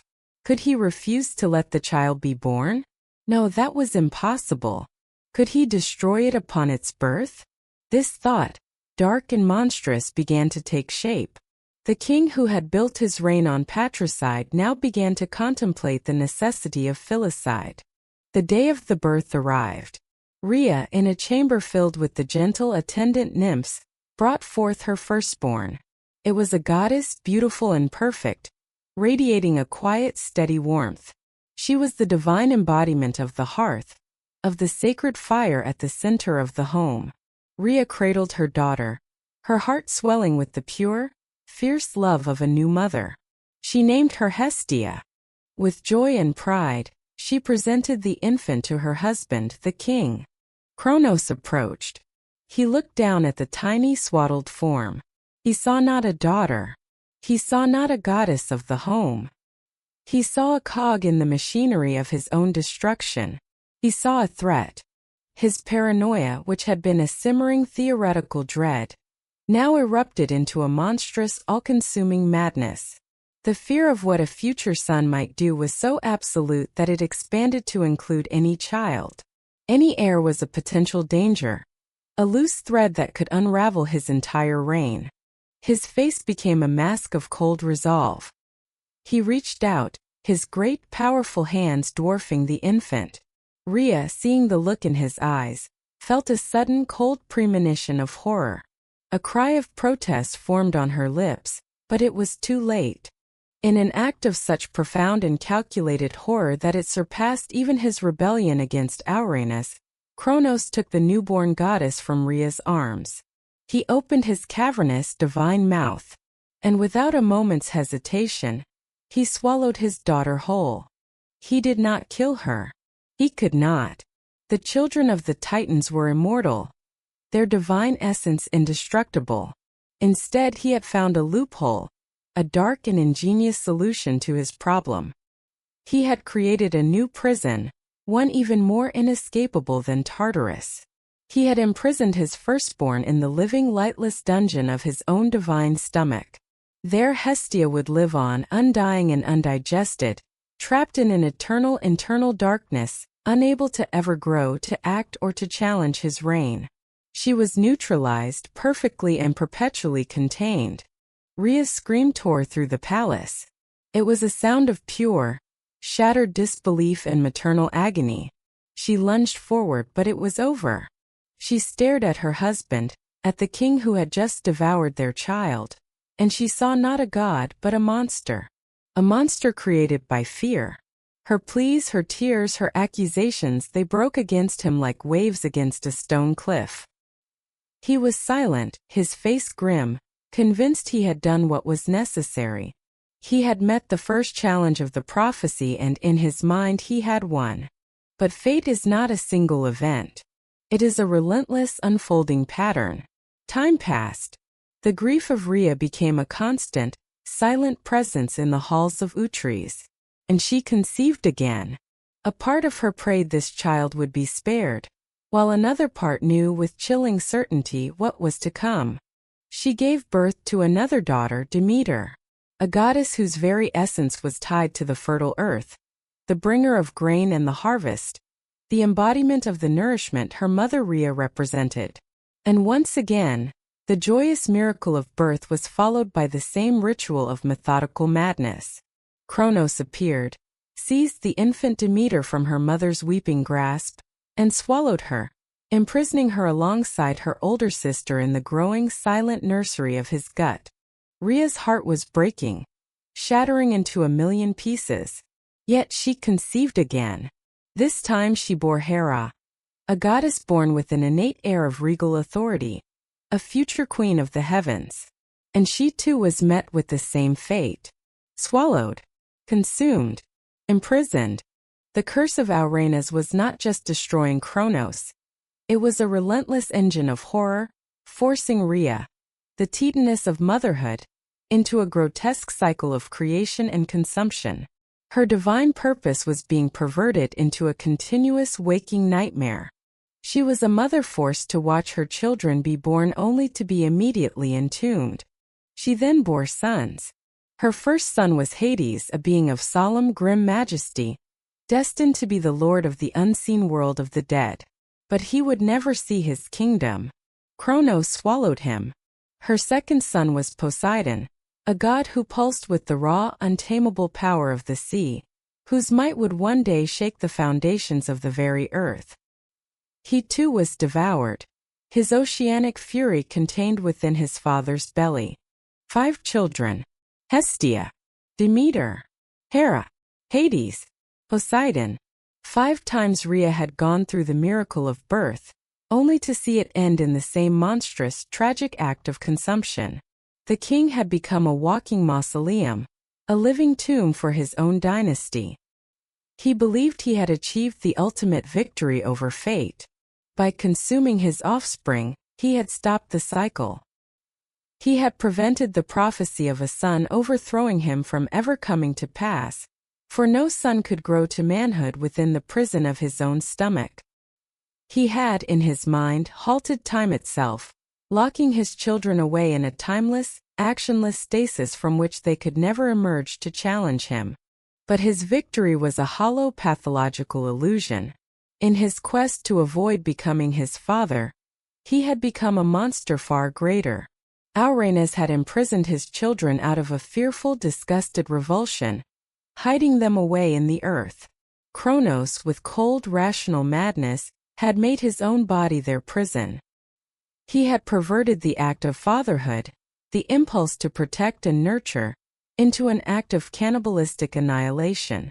The king of the Golden Age, the ruler of a world at peace, was sustained by a horror that would have sickened the most depraved of mortal tyrants. But Kronos, like his father before him, had made a critical miscalculation. He had focused so intently on the children, he consumed that he had forgotten the nature of the woman who bore them. Rhea was not merely a passive vessel for his fears. She was the daughter of Gaia, the earth. And deep within her, beneath the layers of unimaginable grief and despair, the same formidable, rebellious, maternal resolve that had spurred her mother to forge the adamantine sickle was beginning to stir. Her sorrow was slowly, alchemically transforming. It was crystallizing, hardening from a liquid grief into a cold, sharp diamond of pure fury.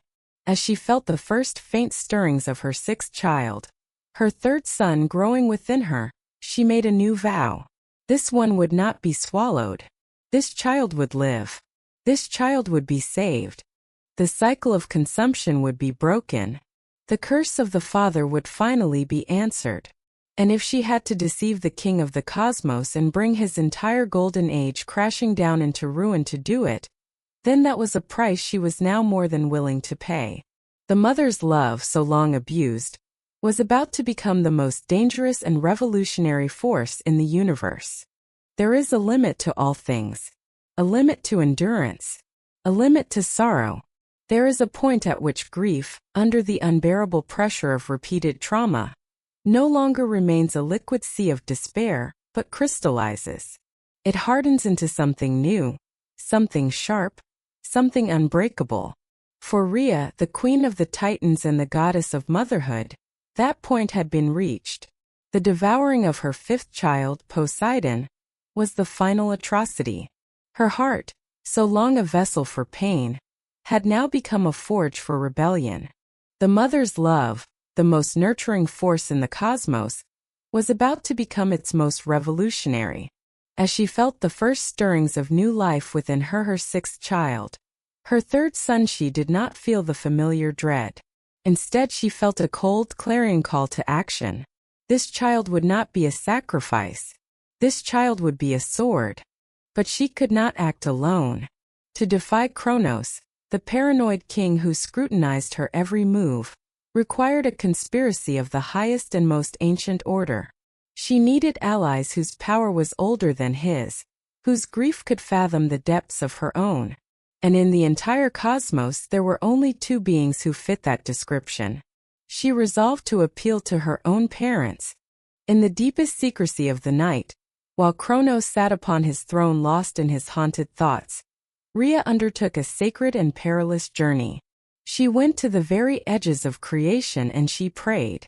It was a prayer of profound desperation, addressed not to an idol, but to the living world around her. She knelt upon the soil and called out to the spirit of her mother, Gaia, the earth. She lifted her tear-streaked face to the vast, starry expanse and called out to the distant, wounded spirit of her father Uranus, the sky. She poured out the story of her agony. She spoke the names of her devoured children like a litany of the lost. Hestia, Demeter, Hera, Hades, Poseidon. She described the monstrous ritual, the perversion of birth into a feast for a terrified king. She told them of the sixth child she now carried, a child already condemned, destined for the same lightless prison. Mother Earth, who has known the pain of children buried within you, she cried, her voice a raw whisper. Father Sky, who has known the pain of a son's betrayal, help me. Grant me a plan.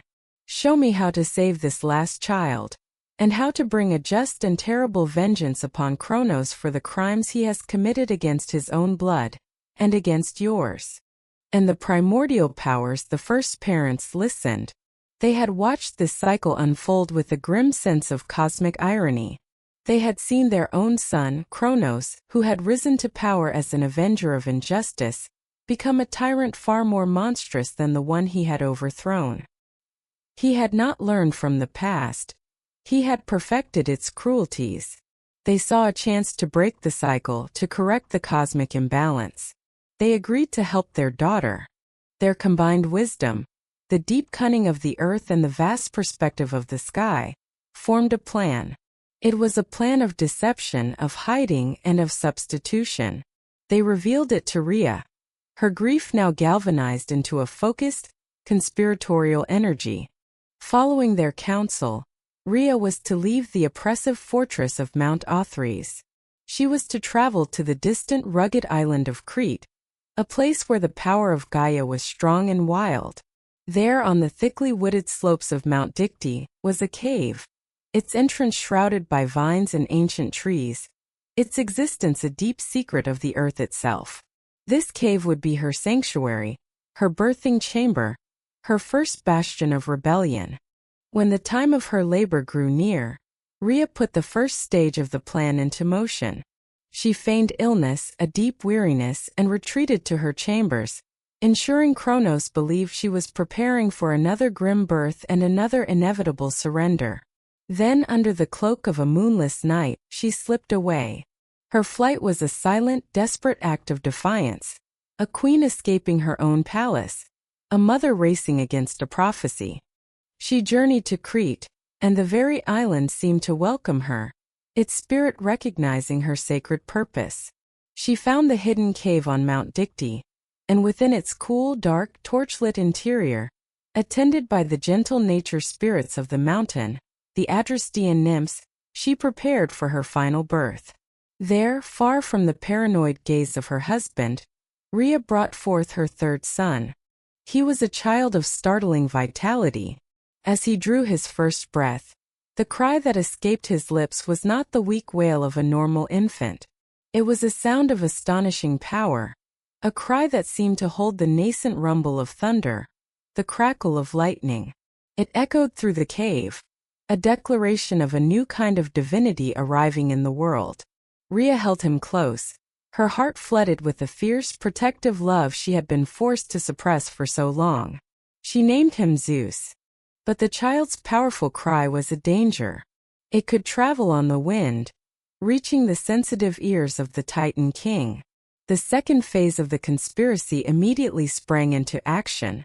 Gaia, the grandmother, took charge of the infant's protection. She arranged for him to be nursed by the goat nymph Amalthea, whose divine milk would imbue the young god with supernatural strength and vigor. It was said that one of Amalthea's horns, accidentally broken by the playful infant, would later be transformed into the cornucopia, the legendary horn of plenty, a symbol of the abundance and nourishment Zeus received in his secret infancy. And to mask his cries, Gaia summoned the Curetes. They were a band of armed rustic warrior spirits, devotees of the Earth Mother. They were tasked with being the child's guardians and his camouflage. They took up their post outside the sacred cave, and whenever the infant Zeus would cry, they would begin their wild ritualistic war dance. They would beat their spears against their bronze shields, they would stomp their feet upon the earth, and they would shout their piercing war cries. The resulting clash and clamor, this sacred cacophony, would drown out the sound of the baby god, confusing it with the sounds of ritual and battle, ensuring that the sound of the future would never reach the ears of the past. While the young god was being safely hidden and protected, Rhea and Gaia prepared for the final audacious act of deception. Gaia reached into the earth and brought forth a large oblong stone. It was ancient and smooth, roughly the size and weight of a newborn infant. This was the Omphalos stone, a stone that would one day become a sacred artifact marking the very navel, the center of the world. Rhea took the cold, lifeless stone and wrapped it lovingly in expensive embroidered swaddling clothes, just as she would have wrapped her own son.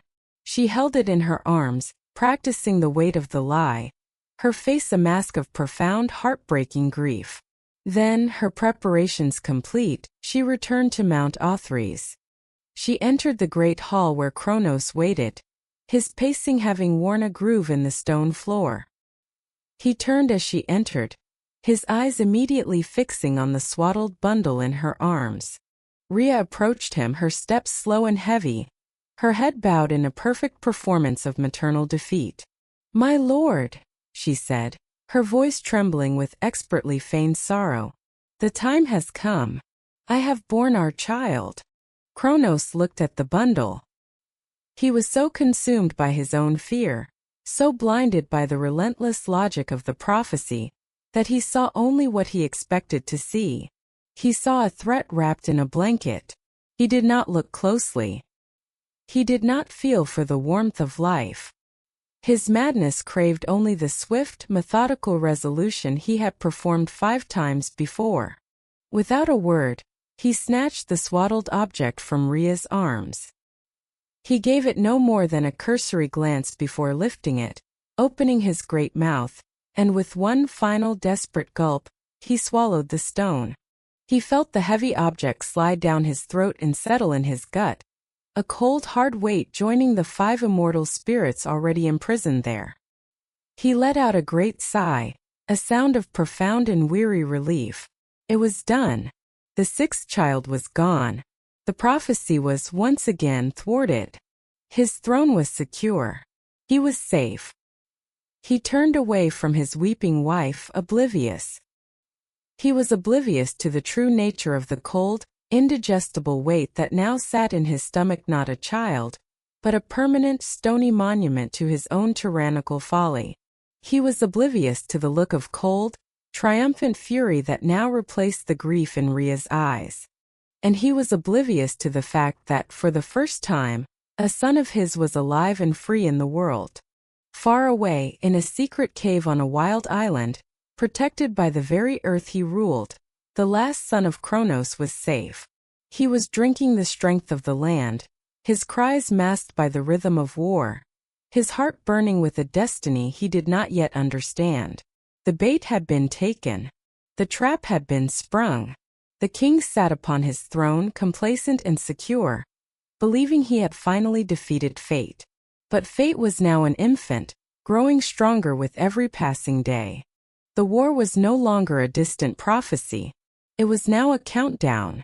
A storm was gathering on the Cretan horizon, a storm named Zeus, and when it finally broke upon the shores of the Titan kingdom, it would wash away the Golden Age in a torrent of thunder, lightning, and unimaginable war. This is the tale of the Titanomachy, the Great War of the Titans. And this is Part 2, The Weapons of Cosmic Power. Part 2. The Weapons of Cosmic Power. In the shadowed annals of primordial time, a throne was seized through an act of cosmic betrayal. A golden age was declared, its shimmering facade concealing a heart of profound paranoia. A father, haunted by a prophecy of his own downfall, sought to defy fate by devouring his own children, imprisoning a new generation of gods within his own body. But fate is not a line to be erased. It is a river that will always find its course. A final son was saved. A stone was swallowed. And on the wild, windswept island of Crete, a new power was allowed to grow, hidden from the all-seeing eye of a tyrannical king. The age of Titans, built upon a foundation of hypocrisy and fear, continued in blissful ignorance, unaware that its end was being nurtured in a secret cave. Welcome, seekers of forbidden lore, to the Eldritch Codex. Today we continue our epic saga of the war before the gods. The stage of conspiracy is now set for a new act, one of open rebellion. We will witness the rise of the hidden sun, the shocking liberation of his swallowed siblings, and the desperate quest for power that would lead the young gods into the darkest pit of creation. For this was not a war to be won with strength alone. It was a war that would be decided by weapons, weapons of unimaginable power, forged in the heart of the abyss, capable of shattering the old order and establishing a new heaven. This is the tale of how the gods got their thunder. This is Part 2. The Weapons of Cosmic Power. In the shadowed annals of primordial time, a throne was seized through an act of cosmic betrayal. A golden age was declared, its shimmering facade concealing a heart of profound paranoia. A father, haunted by a prophecy of his own downfall, sought to defy fate by devouring his own children, imprisoning a new generation of gods within his own body. But fate is not a line to be erased. It is a river that will always find its course. A final son was saved. A stone was swallowed. And on the wild, windswept island of Crete, a new power was allowed to grow, hidden from the all-seeing eye of a tyrannical king. The age of Titans, built upon a foundation of hypocrisy and fear, continued in blissful ignorance, unaware that its end was being nurtured in a secret cave. Welcome, seekers of forbidden lore, to the Eldritch Codex. Today we continue our epic saga of the war before the gods. The stage of conspiracy is now set for a new act, one of open rebellion. We will witness the rise of the hidden sun, the shocking liberation of his swallowed siblings, and the desperate quest for power that would lead the young gods into the darkest pit of creation. But first, we must return to that sacred island nursery, to the cradle of a revolution, and witness the forging of a god. This is Part 1. The Hidden God. The low hum of the music fades completely, leaving only the narrator's voice in a vast, echoing silence. Narrator. The island of Crete, in the age before history, was a world unto itself. It was a place where the divine energy of Gaia, the Earth Mother, ran wild and untamed.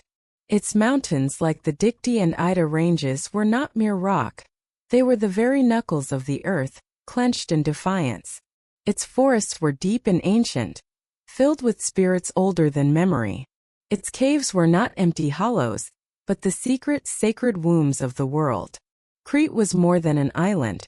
It was a sanctuary, a fortress deliberately chosen for its seclusion and its raw chthonic power. And it was here, in this cradle of rebellion, that the infant god Zeus began his ascent. His was no mortal childhood, marked by the slow, steady passage of years. His growth was a logarithmic explosion of divine potential, an exponential accumulation of might. He did not crawl, then walk, then run. He absorbed the very power of the island, growing into his godhood with astonishing speed. His nursemaid was no mortal woman. He was tended by Amalthea, a divine goat nymph, a spirit of the untamed wilderness whose nature was one of nurturing and strength. The milk she gave him from her teat was no common sustenance. It was a potent, magical elixir, a form of liquid ambrosia, imbued with the foundational strength of the earth and the vitality of the wild. With every drop, the young god grew stronger, his immortal essence fortified, his limbs hardening with a power that would one day shake the heavens. The bond between the wild godling and the gentle nymph was deep. In his boisterous, powerful play, for the play of a god is a thing of awesome force, accidentally broke off one of Amalthea's horns. A wave of remorse washed over the young Zeus, his first inkling of the immense, untamed power he possessed. In an act of profound gratitude and apology, he took the broken horn and blessed it. He imbued it with a portion of the same divine power of nourishment that he had received. The horn was transformed, becoming the legendary cornucopia, the horn of plenty, an artifact from which an endless supply of food and drink could be poured. It would forever stand as a testament to his protected childhood, a symbol of the abundance and care that allowed a revolution to take root. But nourishment was only one half of his protection. The other half was concealment. The boy god was a font of immense, unstable power. In moments of excitement, his laughter could sound like rolling thunder. In moments of frustration or fear, his cries were not the wails of a human baby, but the nascent crackle of a lightning storm, a sound that, if carried on the wind to the paranoid ears of Kronos, would mean immediate and absolute doom. To guard against this, Gaia had appointed his protectors, the Kureets. These were not mere guards. They were warrior spirits of the mountain, armored devotees of the Great Mother, their beings dedicated to the child's survival. They were his first honor guard, his first army, and their sacred duty was a ritual of misdirection. They established a perimeter around the Dictaean cave, and whenever the infant Zeus let out a cry that threatened to betray his existence, they would spring into their wild, cacophonous war dance.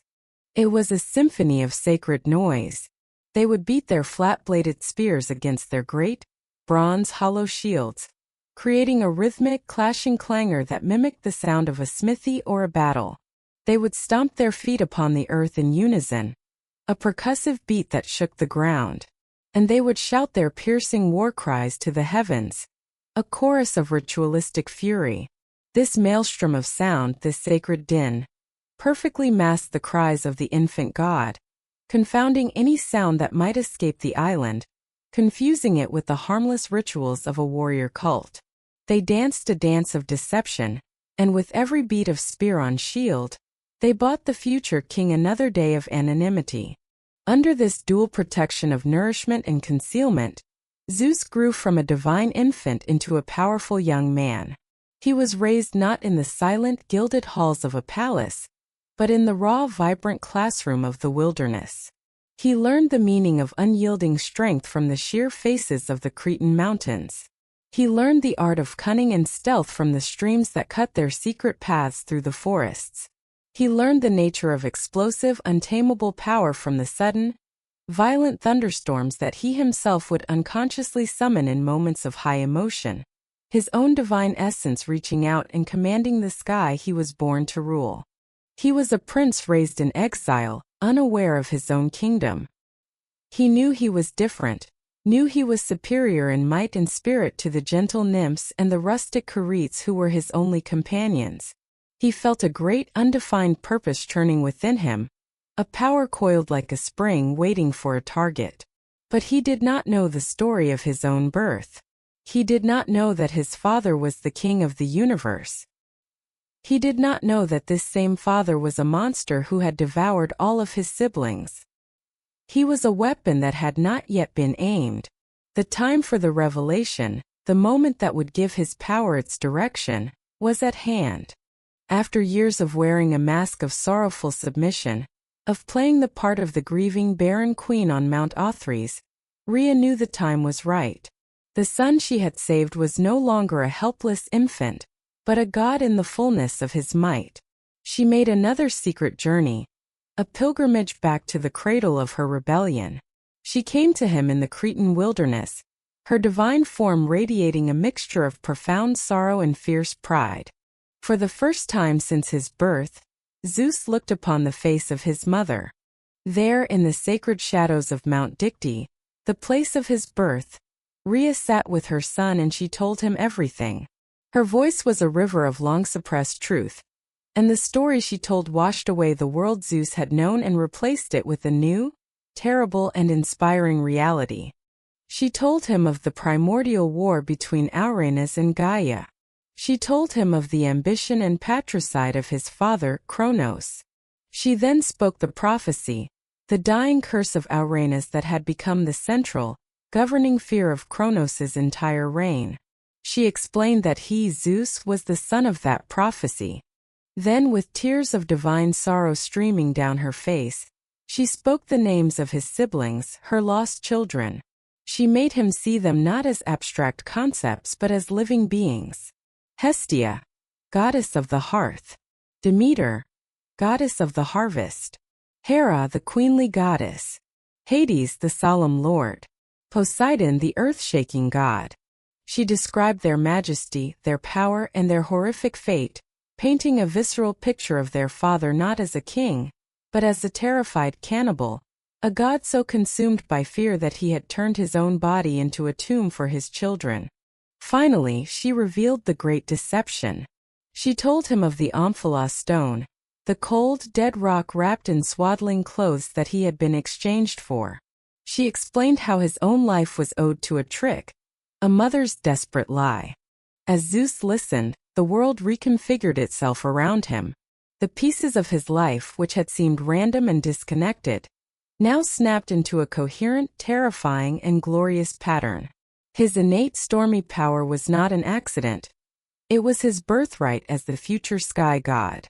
The vague sense of purpose that had always driven him now sharpened into a singular, burning point of brilliant clarity. His rage, a force of nature he had struggled to control, now had a righteous target. He was not just Zeus, the ward of the Keretes. He was Zeus, the son of Kronos, the brother of the devoured gods, the rightful heir to the cosmos, and the destined instrument of a terrible and necessary vengeance. His childhood was over. His destiny had been revealed.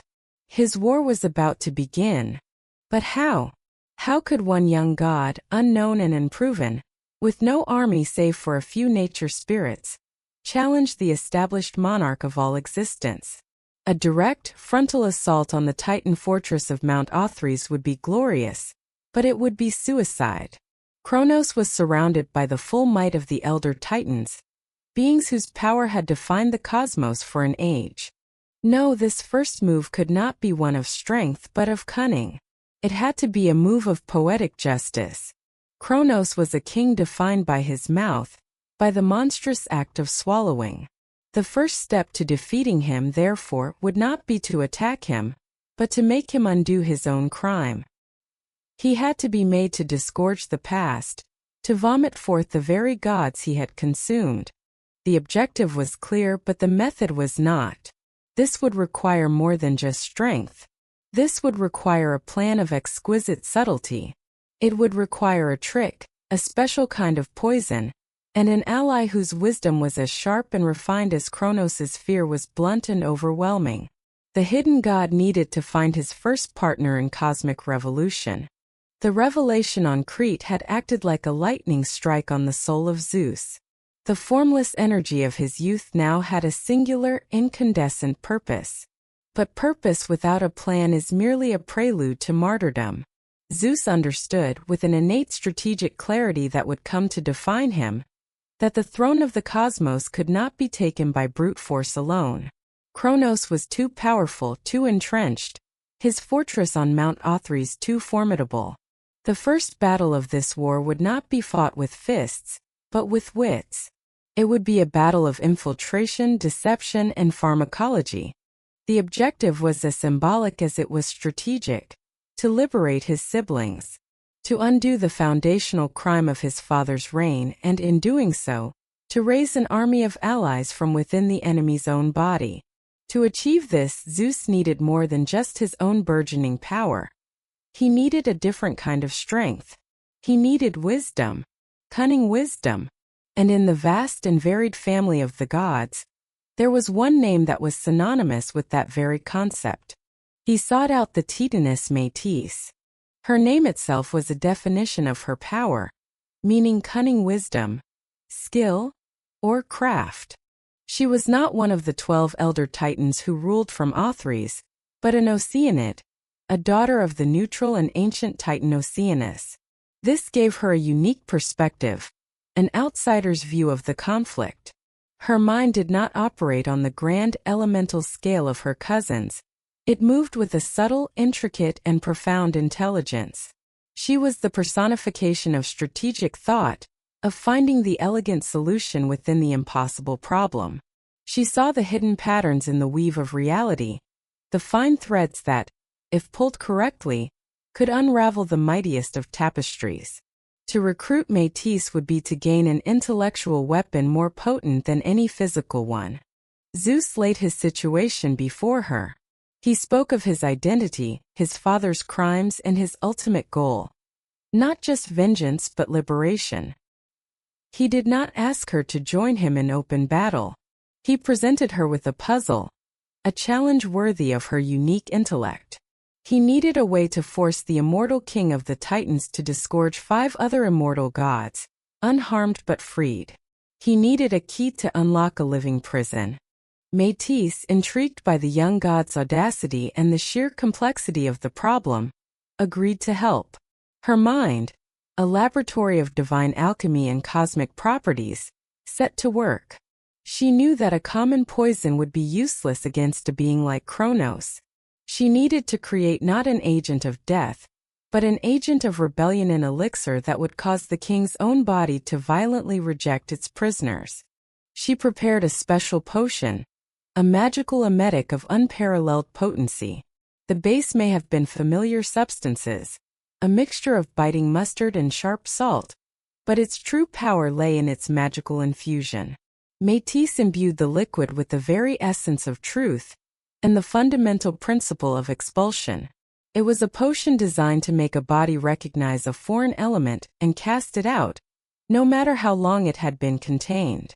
It was a purgative for a guilty king, a liquid command that would turn his greatest strength, his all-consuming gut, into his most spectacular weakness. With the weapon of deception created, the second part of the plan was devised. It was a plan of supreme audacity and breathtaking risk. Zeus himself would infiltrate the enemy's fortress. He would ascend Mount Othries, the seat of Titan power, and present himself not as a rival, but as a humble servant. His goal was to secure the most trusted position in the royal court, the king's personal cupbearer. From this vantage point, he would have the perfect opportunity to administer the poison nectar. The danger was almost absolute. He would be a lone spy in the heart of the enemy's command. He would have to stand face to face with the monster who had devoured his siblings, the father he was sworn to destroy, and serve him with a calm demeanor and a steady hand. One wrong word, one flicker of recognition in the eyes of any Titan, one tremor of hatred in his own hand, and he would be annihilated before his war had even begun. It was a gamble of the highest possible stakes. Cloaked in a disguise and radiating an aura of confident charisma that was his natural birthright, Zeus made the ascent. Mount Othries was a place of dark and ancient majesty, its cyclopean walls built to project an aura of unassailable power. Its halls teemed with the might of the elder gods, beings whose very presence could crush the will of lesser spirits. Yet Zeus walked among them, his true nature shielded by his own resolve and perhaps by the subtle, beguiling magic of Métis. He petitioned for the role of royal cupbearer. It is a testament to his own divine charm, and to the profound arrogance of his father that he succeeded. Kronos, the king whose paranoia was so absolute that he consumed his own children, failed to see the threat in a handsome, unknown youth offering his servitude. Perhaps he was flattered by the confidence of the young stranger. Perhaps his fear was so narrowly focused on the specific prophecy of a son rising against him that he could not conceive of a threat coming in such a humble guise. Or perhaps, in his long and unchallenged reign, he had simply grown complacent. Whatever the reason, the fox was now guarding the henhouse. Zeus, the son of the prophecy, was now the keeper of the king's cup. The stage was set for the first great act of the Titanomachy. It took place not on a battlefield, but during a grand banquet in the stone-carved hall of the Titan king. Kronos sat upon his great throne, presiding over his kin, a picture of absolute authority. He feasted, he drank, he held court, all the while carrying the secret of his 5 children, his living prison within him. Zeus waited for his moment. With his heart a cold, steady drum of perfect resolve, he filled a golden flagon. But it was not with the sweet, standard nectar of the gods. It was filled with the bitter, magical concoction that Métis had prepared. He walked the long length of the hall, his steps even and sure, moving through the gathered power of the Titan court until he stood at the foot of his father's throne. He bowed low, a perfect pantomime of reverence. "My lord and king," he announced, his voice ringing with a false sincerity that was utterly convincing. "I have procured a special vintage, a new nectar, richer and more potent than any before, to honor your eternal and prosperous reign." Kronos, the great king, looked down at his new cupbearer. He saw no threat. He saw tribute. He saw a confirmation of his own greatness. His pride, his arrogance, and his unshakable belief in his own security conspired to be his undoing. He motioned for the cup. Zeus poured the poisoned nectar into the king's goblet. Kronos raised the goblet high, a silent toast to himself, to his secure kingdom, to his final victory over the nagging prophecy of his father. And then he drank. With the thirst of a god, he drained the cup to its dregs. For a beat nothing happened. The banquet continued. Then a low guttural groan escaped the king's lips. His eyes, which had been surveying his court with satisfaction, now glazed over with a look of profound confusion. He put a hand to his stomach. A deep, violent churning began in his gut, a seismic disturbance that seemed to shake the very foundations of his throne. It was the potion, the magical emetic, coursing through his divine system, awakening the dormant prisoners within and commanding his body to cast them out. The mountain itself seemed to tremble as the king was seized by a cosmic convulsion. His Titan brothers and sisters stopped their feasting, staring in shock and horror as their mighty king was reduced to a sputtering, gagging mess. Kronos doubled over, his body racked by a wave of internal agony, a pain he had not felt since the day he himself had wielded the adamantine sickle. He let out a great, retching roar, and with a violent heave, the first object was expelled from his throat. It was not a god. It was the Omphalos stone. It shot from his mouth like a cannonball, trailing the tattered remains of its swaddling clothes, and landed with a thunderous, echoing crash on the stone floor of the great hall. The great lie, the first object he had swallowed in his paranoid quest, was now the first to be returned to the light, a hard, undeniable symbol of his folly. But the work of the purgative was not finished. The convulsions grew stronger, more violent. His body was at war with itself. And then the true miracle began. One by one, in reverse order of their consumption, his children emerged. It was a shocking, grotesque, and yet magnificent second birth. And they did not emerge as helpless infants. They had been preserved in a timeless, actionless stasis, and they burst forth now as they were always meant to be. Fully grown, fully conscious, and incandescent with the fury of a lifetime spent in darkness. First came Poseidon, erupting from his father's throat with a roar of oceanic rage, his presence flooding the room with the scent of salt and the pressure of the deep abyss. Then came the dark and solemn Hades, his form a chilling shadow, his gaze promising the cold eternity of the underworld he was destined to rule. He was followed by the regal and wrathful Hera, her eyes blazing with the fury of a queen denied her birthright and a wife denied her husband. Then came the nurturing Demeter, her sorrow for her lost time on the fertile earth having curdled into a powerful, elemental anger. And finally, the gentle Hestia, the very first to be swallowed, was now the last to be freed, her quiet, steady fire now burning with a righteous and unyielding intensity. They stood there, the five of them, blinking in the sudden light of the world, their bodies thrumming with liberated power. They looked at their cowering, vomiting father, now reduced from a king to a pathetic spectacle. And then they looked to their savior. They looked to the handsome cupbearer, who now stood tall, the empty golden flagon in his hand, his disguise falling away to reveal the raw, electric divinity of their youngest brother Zeus. The family was reunited. The living prison had been broken open. And the 6 children of Kronos, the future lords of Mount Olympus, stood together for the very first time, an army raised from the belly of the beast, ready for war.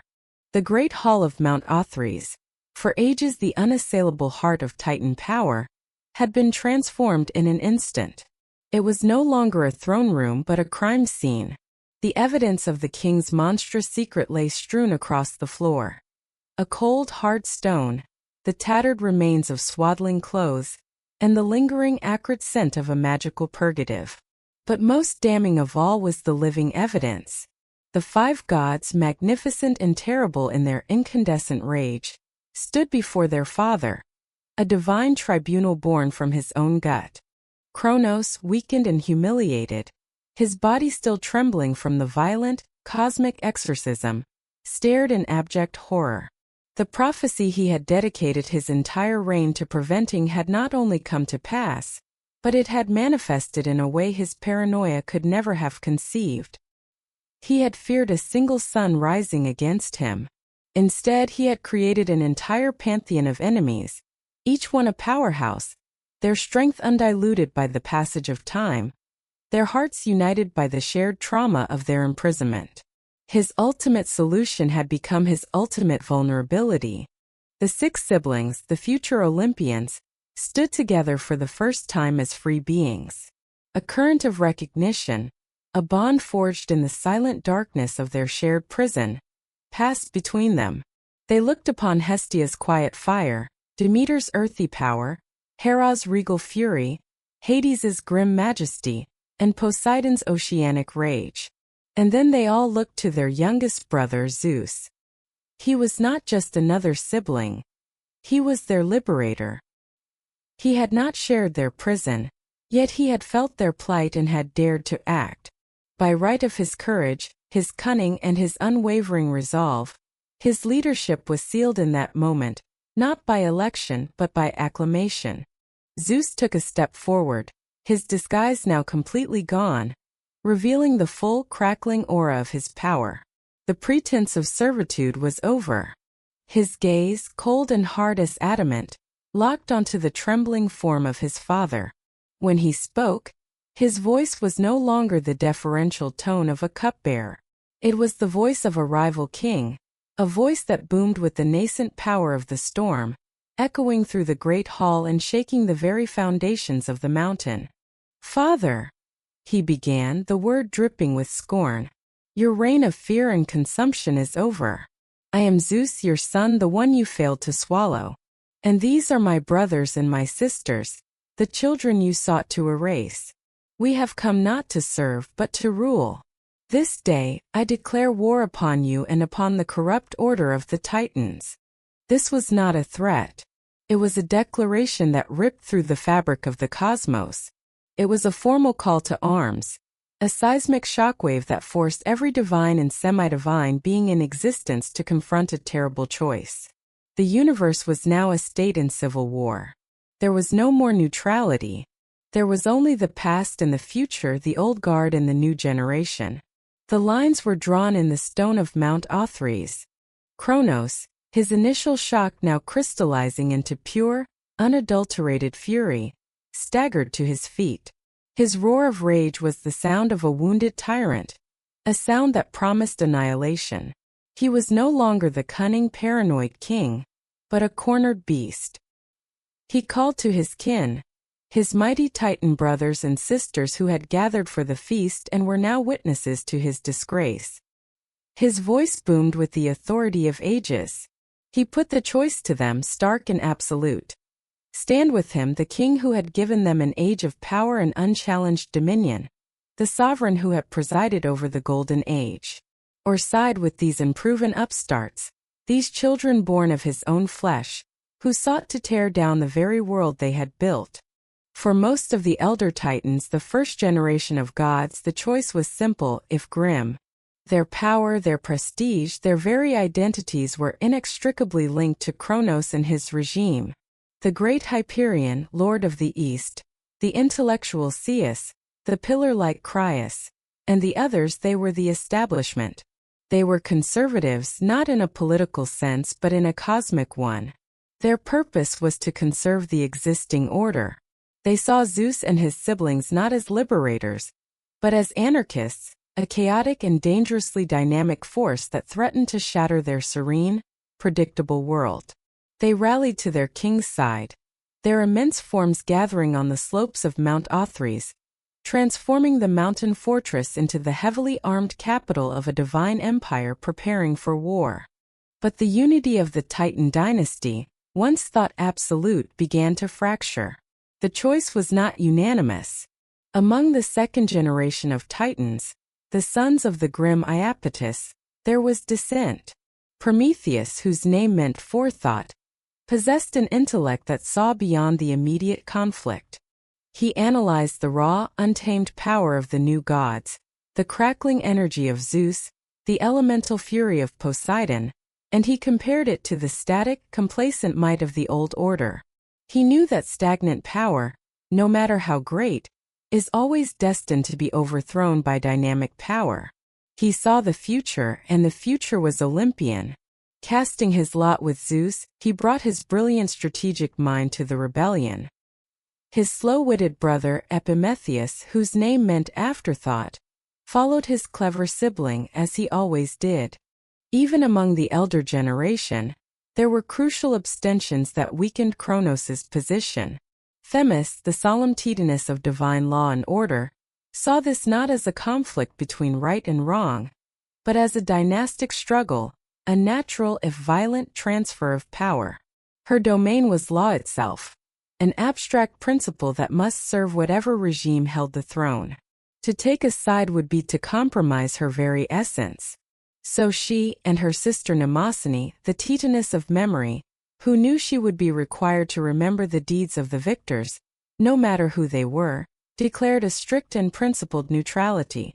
And most significantly, the great Oceanus, the world-encircling river, true to his fundamental nature as a boundary separating the known world from the unknown, refused to join the fray.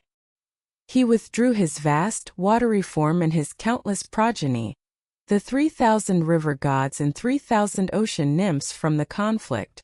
This was a massive blow to both sides, denying them a huge pool of potential allies, and effectively creating a neutral zone around the entire battlefield of the world.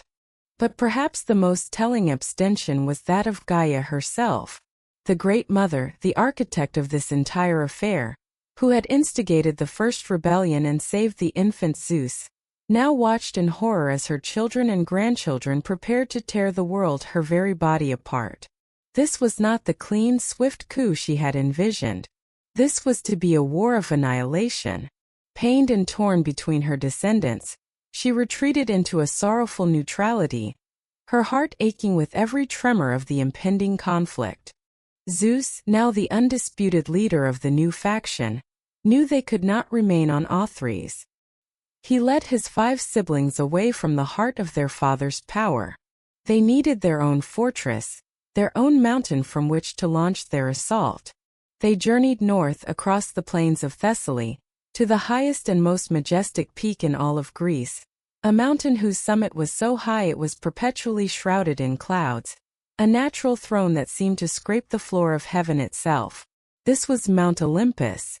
There, upon its cloud-veiled peaks, they established their citadel, the seat of the new power. And so the stage was set. Olympus versus Othrys. The new gods versus the old. The children versus the father. The cataclysmic war for control of the universe, a conflict that would be forever known as the Titanomachy, had officially begun.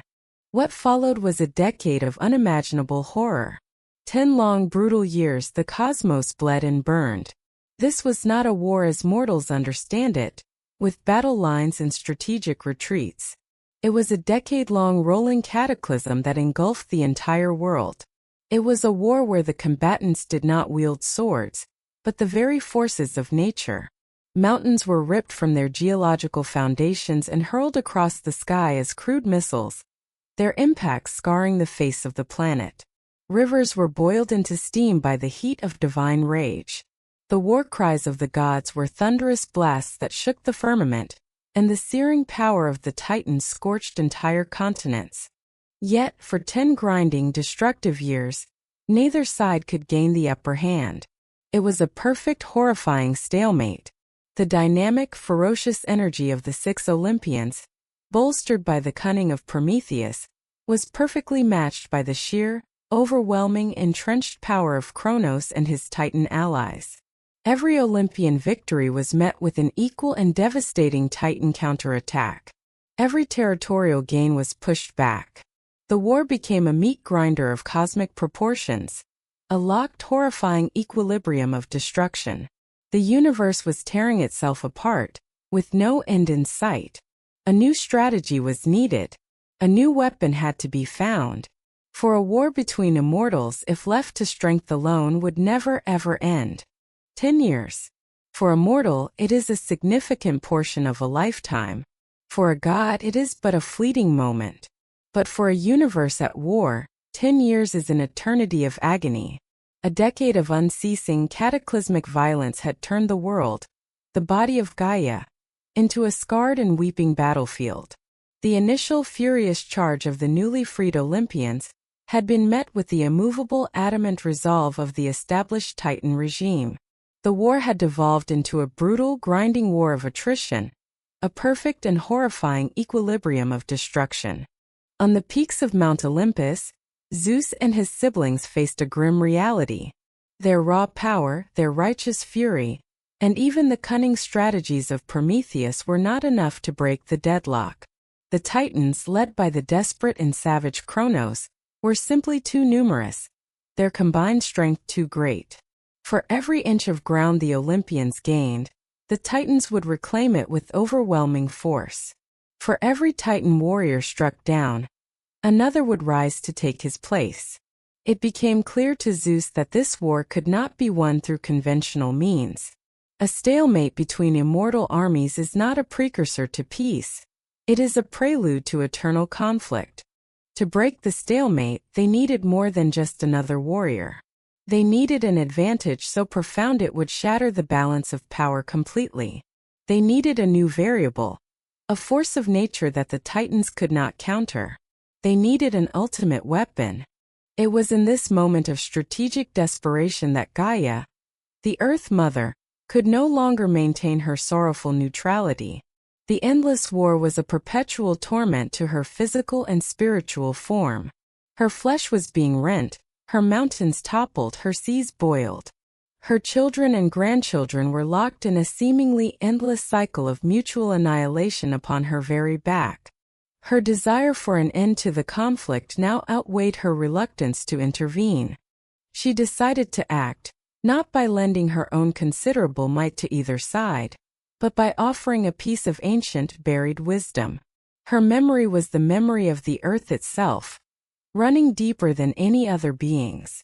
She remembered the genesis of this entire conflict, the root of her first grievance against her husband, Uranus. And she remembered the catalyst for her second grievance against her son, Kronos. She remembered the other children, the forgotten brothers, the monstrous and mighty sons of her first union, who still languished in the pit of Tartarus, their plight the original sin of the Titan regime. Her consciousness rose from the deep places of the world and she came to her grandson, Zeus, on the slopes of Mount Olympus. She appeared not as a warrior, but as a prophetess, her voice the low rumble of shifting continents and the whisper of ancient winds. She delivered to him a prophecy, a piece of divine intelligence that would change the course of the war forever. "The victory you seek," she told him, her voice heavy with the gravity of her words, "will not be found on this battlefield. It will not be won with the strength you currently possess. The fates have decreed that the masters of heaven will be decided by those who are imprisoned in the deepest pit. Your triumph is chained in the darkness. You will only win this war if you can free the prisoners of Tartarus and enlist their aid. The impact of these words on Zeus was profound. This was not just strategic advice. It was a revelation of cosmic justice.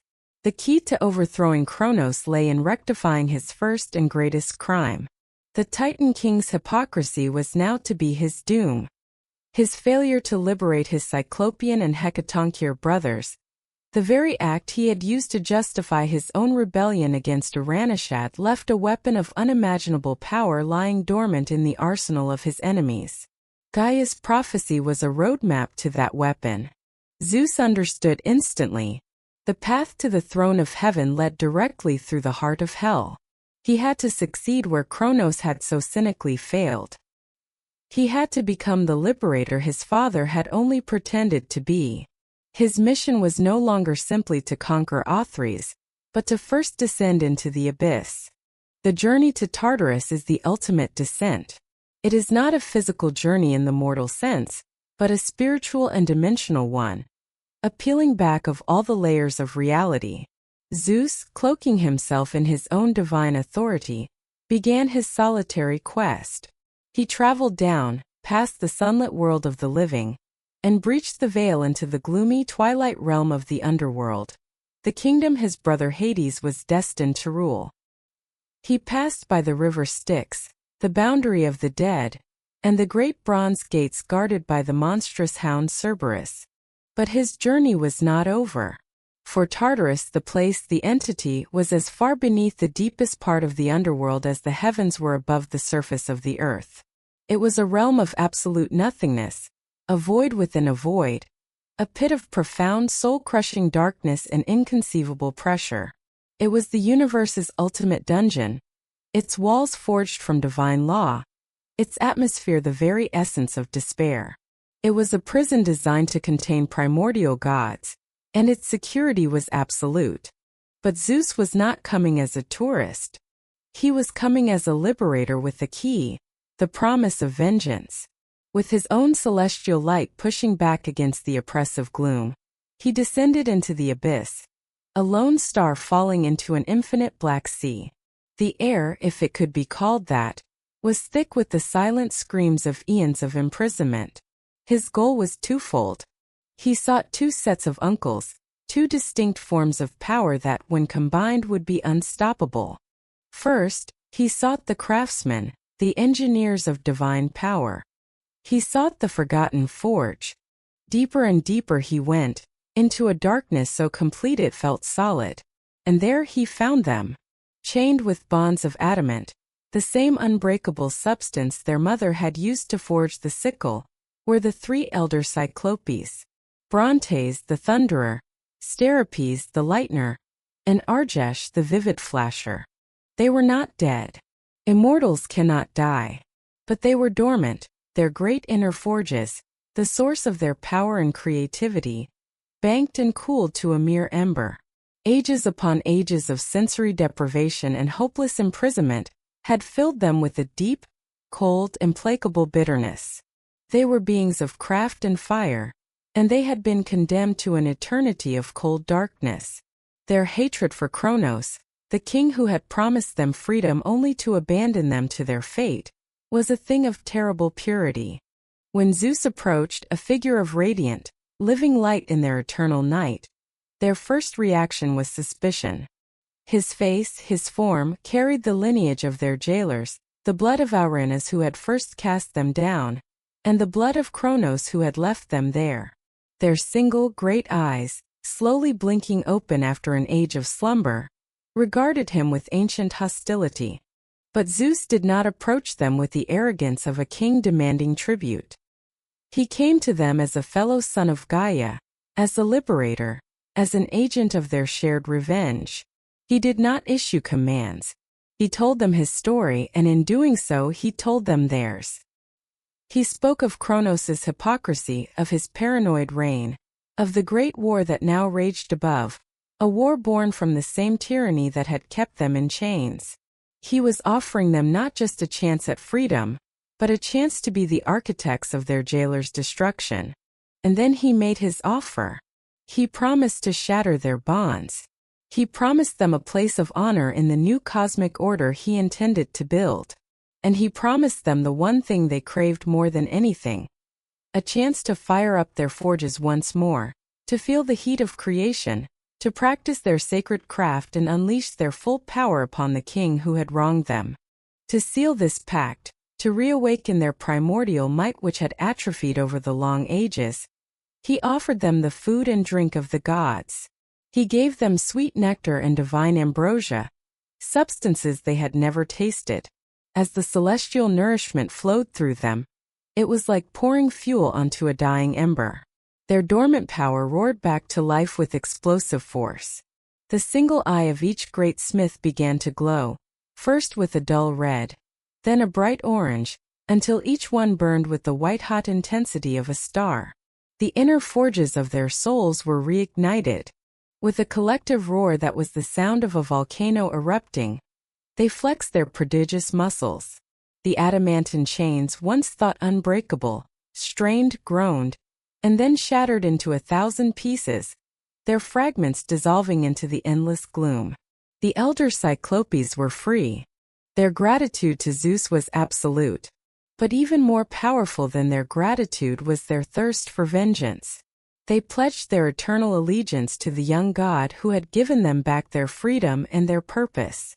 "You have unbound us from the chains of the Titans." Their three voices boomed in a resonant chorus that was the sound of grinding stone and cracking embers. "Now we shall unbind the power of the heavens for you. We will arm you, son of Kronos. We will give you the weapons to end this war, and burn the old world to the ground." The forgotten forge in the deepest heart of the abyss was now open for business. The war was about to be transformed. Freedom is a form of energy. In the lightless abyss of Tartarus, the shattering of the adamantine chains that held the elder Cyclopes was an explosion of potential. Ages of pent-up kinetic force, of frustrated creativity, of cold, simmering rage, were unleashed in a single cathartic moment. Brontes, Steripes, and Argesh stood unshackled for the first time since the dawn of the cosmos, their immense forms radiating a heat that began to push back against the pit's eternal chill. Their gratitude to Zeus was a palpable force, but it was dwarfed by the burning, all-consuming need for vengeance. Their freedom required expression, and their craft was the only language they knew. "You have given us back our liberty," boomed Brontes, his voice the sound of a distant gathering storm. "You have rekindled our fire," echoed Steripes, his single eye glowing like a magnesium flare. "Now," finished Argesh, his gaze as sharp and vivid as a lightning strike, "we shall give you the means to claim the heavens. We will arm your new world into being." They did not need a physical workshop. The heart of Tartarus itself would become their forge. The latent primordial heat of the abyss, the friction of a universe being born, was their fire. The unformed matter of the pit was their raw material. Their anvils were fallen, forgotten thoughts of creation, and their hammers were their own mighty fists. This was not smithing as mortals know it, with metal and tongs. This was divine conceptual engineering. They were about to take the very principles of nature and give them tangible, weaponized form.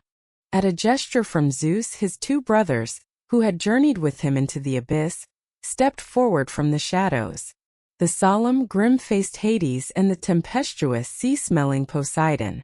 The Cyclopes looked upon the three sons of their treacherous brother, Kronos, and saw not enemies, but the perfect vessels for their vengeful art. They would not forge a single weapon for Zeus alone. They would create a divine arsenal, a unique instrument of power for each of the three brothers, each weapon perfectly attuned to the god's innate domain and character. It was to be a symphony of destructive creation. The first masterpiece was for the eldest brother, Hades. The Cyclopes understood his nature. He was not a god of open warfare or radiant power. His domain was the unseen, the inevitable, the silent and inexorable pull of the underworld. His strength was in stealth, in terror, in the unknown. And so they forged for him a weapon of profound and terrifying subtlety. They did not use metal or stone. They gathered the very essence of the Tartarian gloom. They took handfuls of shadow, woven with the principle of obscurity and the concept of non-being. They hammered the silence between echoes and quenched it in the river of forgetfulness, Lethe. From this ethereal, impossible material they fashioned a helmet, a cap. It was the helm of darkness, the Kyne of Hades. When Hades placed it upon his head, the effect was instantaneous and absolute. He did not simply become invisible. To be invisible implies that one is still there, merely unseen. The helm of darkness erased him from reality. He vanished not only from sight, but from sound, from smell, from touch, from all sensory and psychic perception. To where the Kyne was to become a ghost in the machine of the cosmos, a silent, undetectable presence able to move through the heart of the enemy's camp, to sow terror and confusion, to strike from nowhere and everywhere at once. It was the perfect weapon for the future king of the dead, a tool that made him the master of secrets and the ultimate unseen predator. He was no longer just a god. He was a living shadow, an agent of pure stealth. Next, the great smiths turned their attention to the second brother, Poseidon. His nature was the opposite of his brother's. He was all manifest fury, the raw, untamed power of the sea, the violent tectonic rage of the shifting earth. He required a weapon not of subtlety, but of overwhelming physical force, a tool to amplify his innate ability to shatter and destroy. The Cyclopes reached for different materials. They took the irresistible crushing pressure of the deepest ocean trench. They drew out the Earth's own violent, shuddering energy, the power of the earthquake. They combined these forces, forging them into a single mighty shaft. Then they split the end into three great prongs, a design that mirrored the branching, chaotic power of a lightning strike or a river delta. They created the trident, the triana. When Poseidon gripped its shaft, the weapon seemed to come alive in his hands, humming with a deep, resonant power that matched the rhythm of the tides. This was no mere fishing spear. It was a scepter of unimaginable destructive capability. With a single mighty strike upon the ground, Poseidon could now channel his fury, sending shockwaves through the planet's crust, shattering the bedrock of continents, and toppling mountains. He truly became the Earthshaker. With a thrust into the sea, he could command the waves, summoning biblical tsunamis, opening vast maelstrom to swallow enemy fleets, and calling forth the monsters of the deep. It was the raw physical might of the planet and its oceans, concentrated into a single devastatingly effective instrument. He was no longer just a god of the sea. He was its absolute master and its wrathful will. Finally, the elder smiths turned to the youngest brother, the leader of the rebellion, the god who had freed them. For Zeus, they would forge their masterpiece. His domain was the sky, the ether, the realm of his tyrannical father and grandfather. He needed a weapon that was a clear and undeniable symbol of his usurpation and his new authority. He needed a weapon that embodied celestial justice, divine retribution, and absolute final power. The Cyclopes began their most awesome work, the creation of the thunderbolt, the Kronos. It began with Brontes, the thunderer. He took the sound of a mountain breaking in two, the roar of a universe in conflict, and hammered it into a solid physical core. This was the weapon's soul, its deafening, terrifying roar. Then Steropes, the lightner, added his craft. He captured the blinding, searing flash of a star being born and wrapped it around the core of thunder. This was the weapon's blinding brilliance, the flash that would precede the destruction, a light so intense it would scorch the eyes and sear the soul. And finally, Argesh, the vivid flasher, performed the most intricate work. He meticulously chipped away at the raw energy, carving it, honing it, giving it direction and purpose.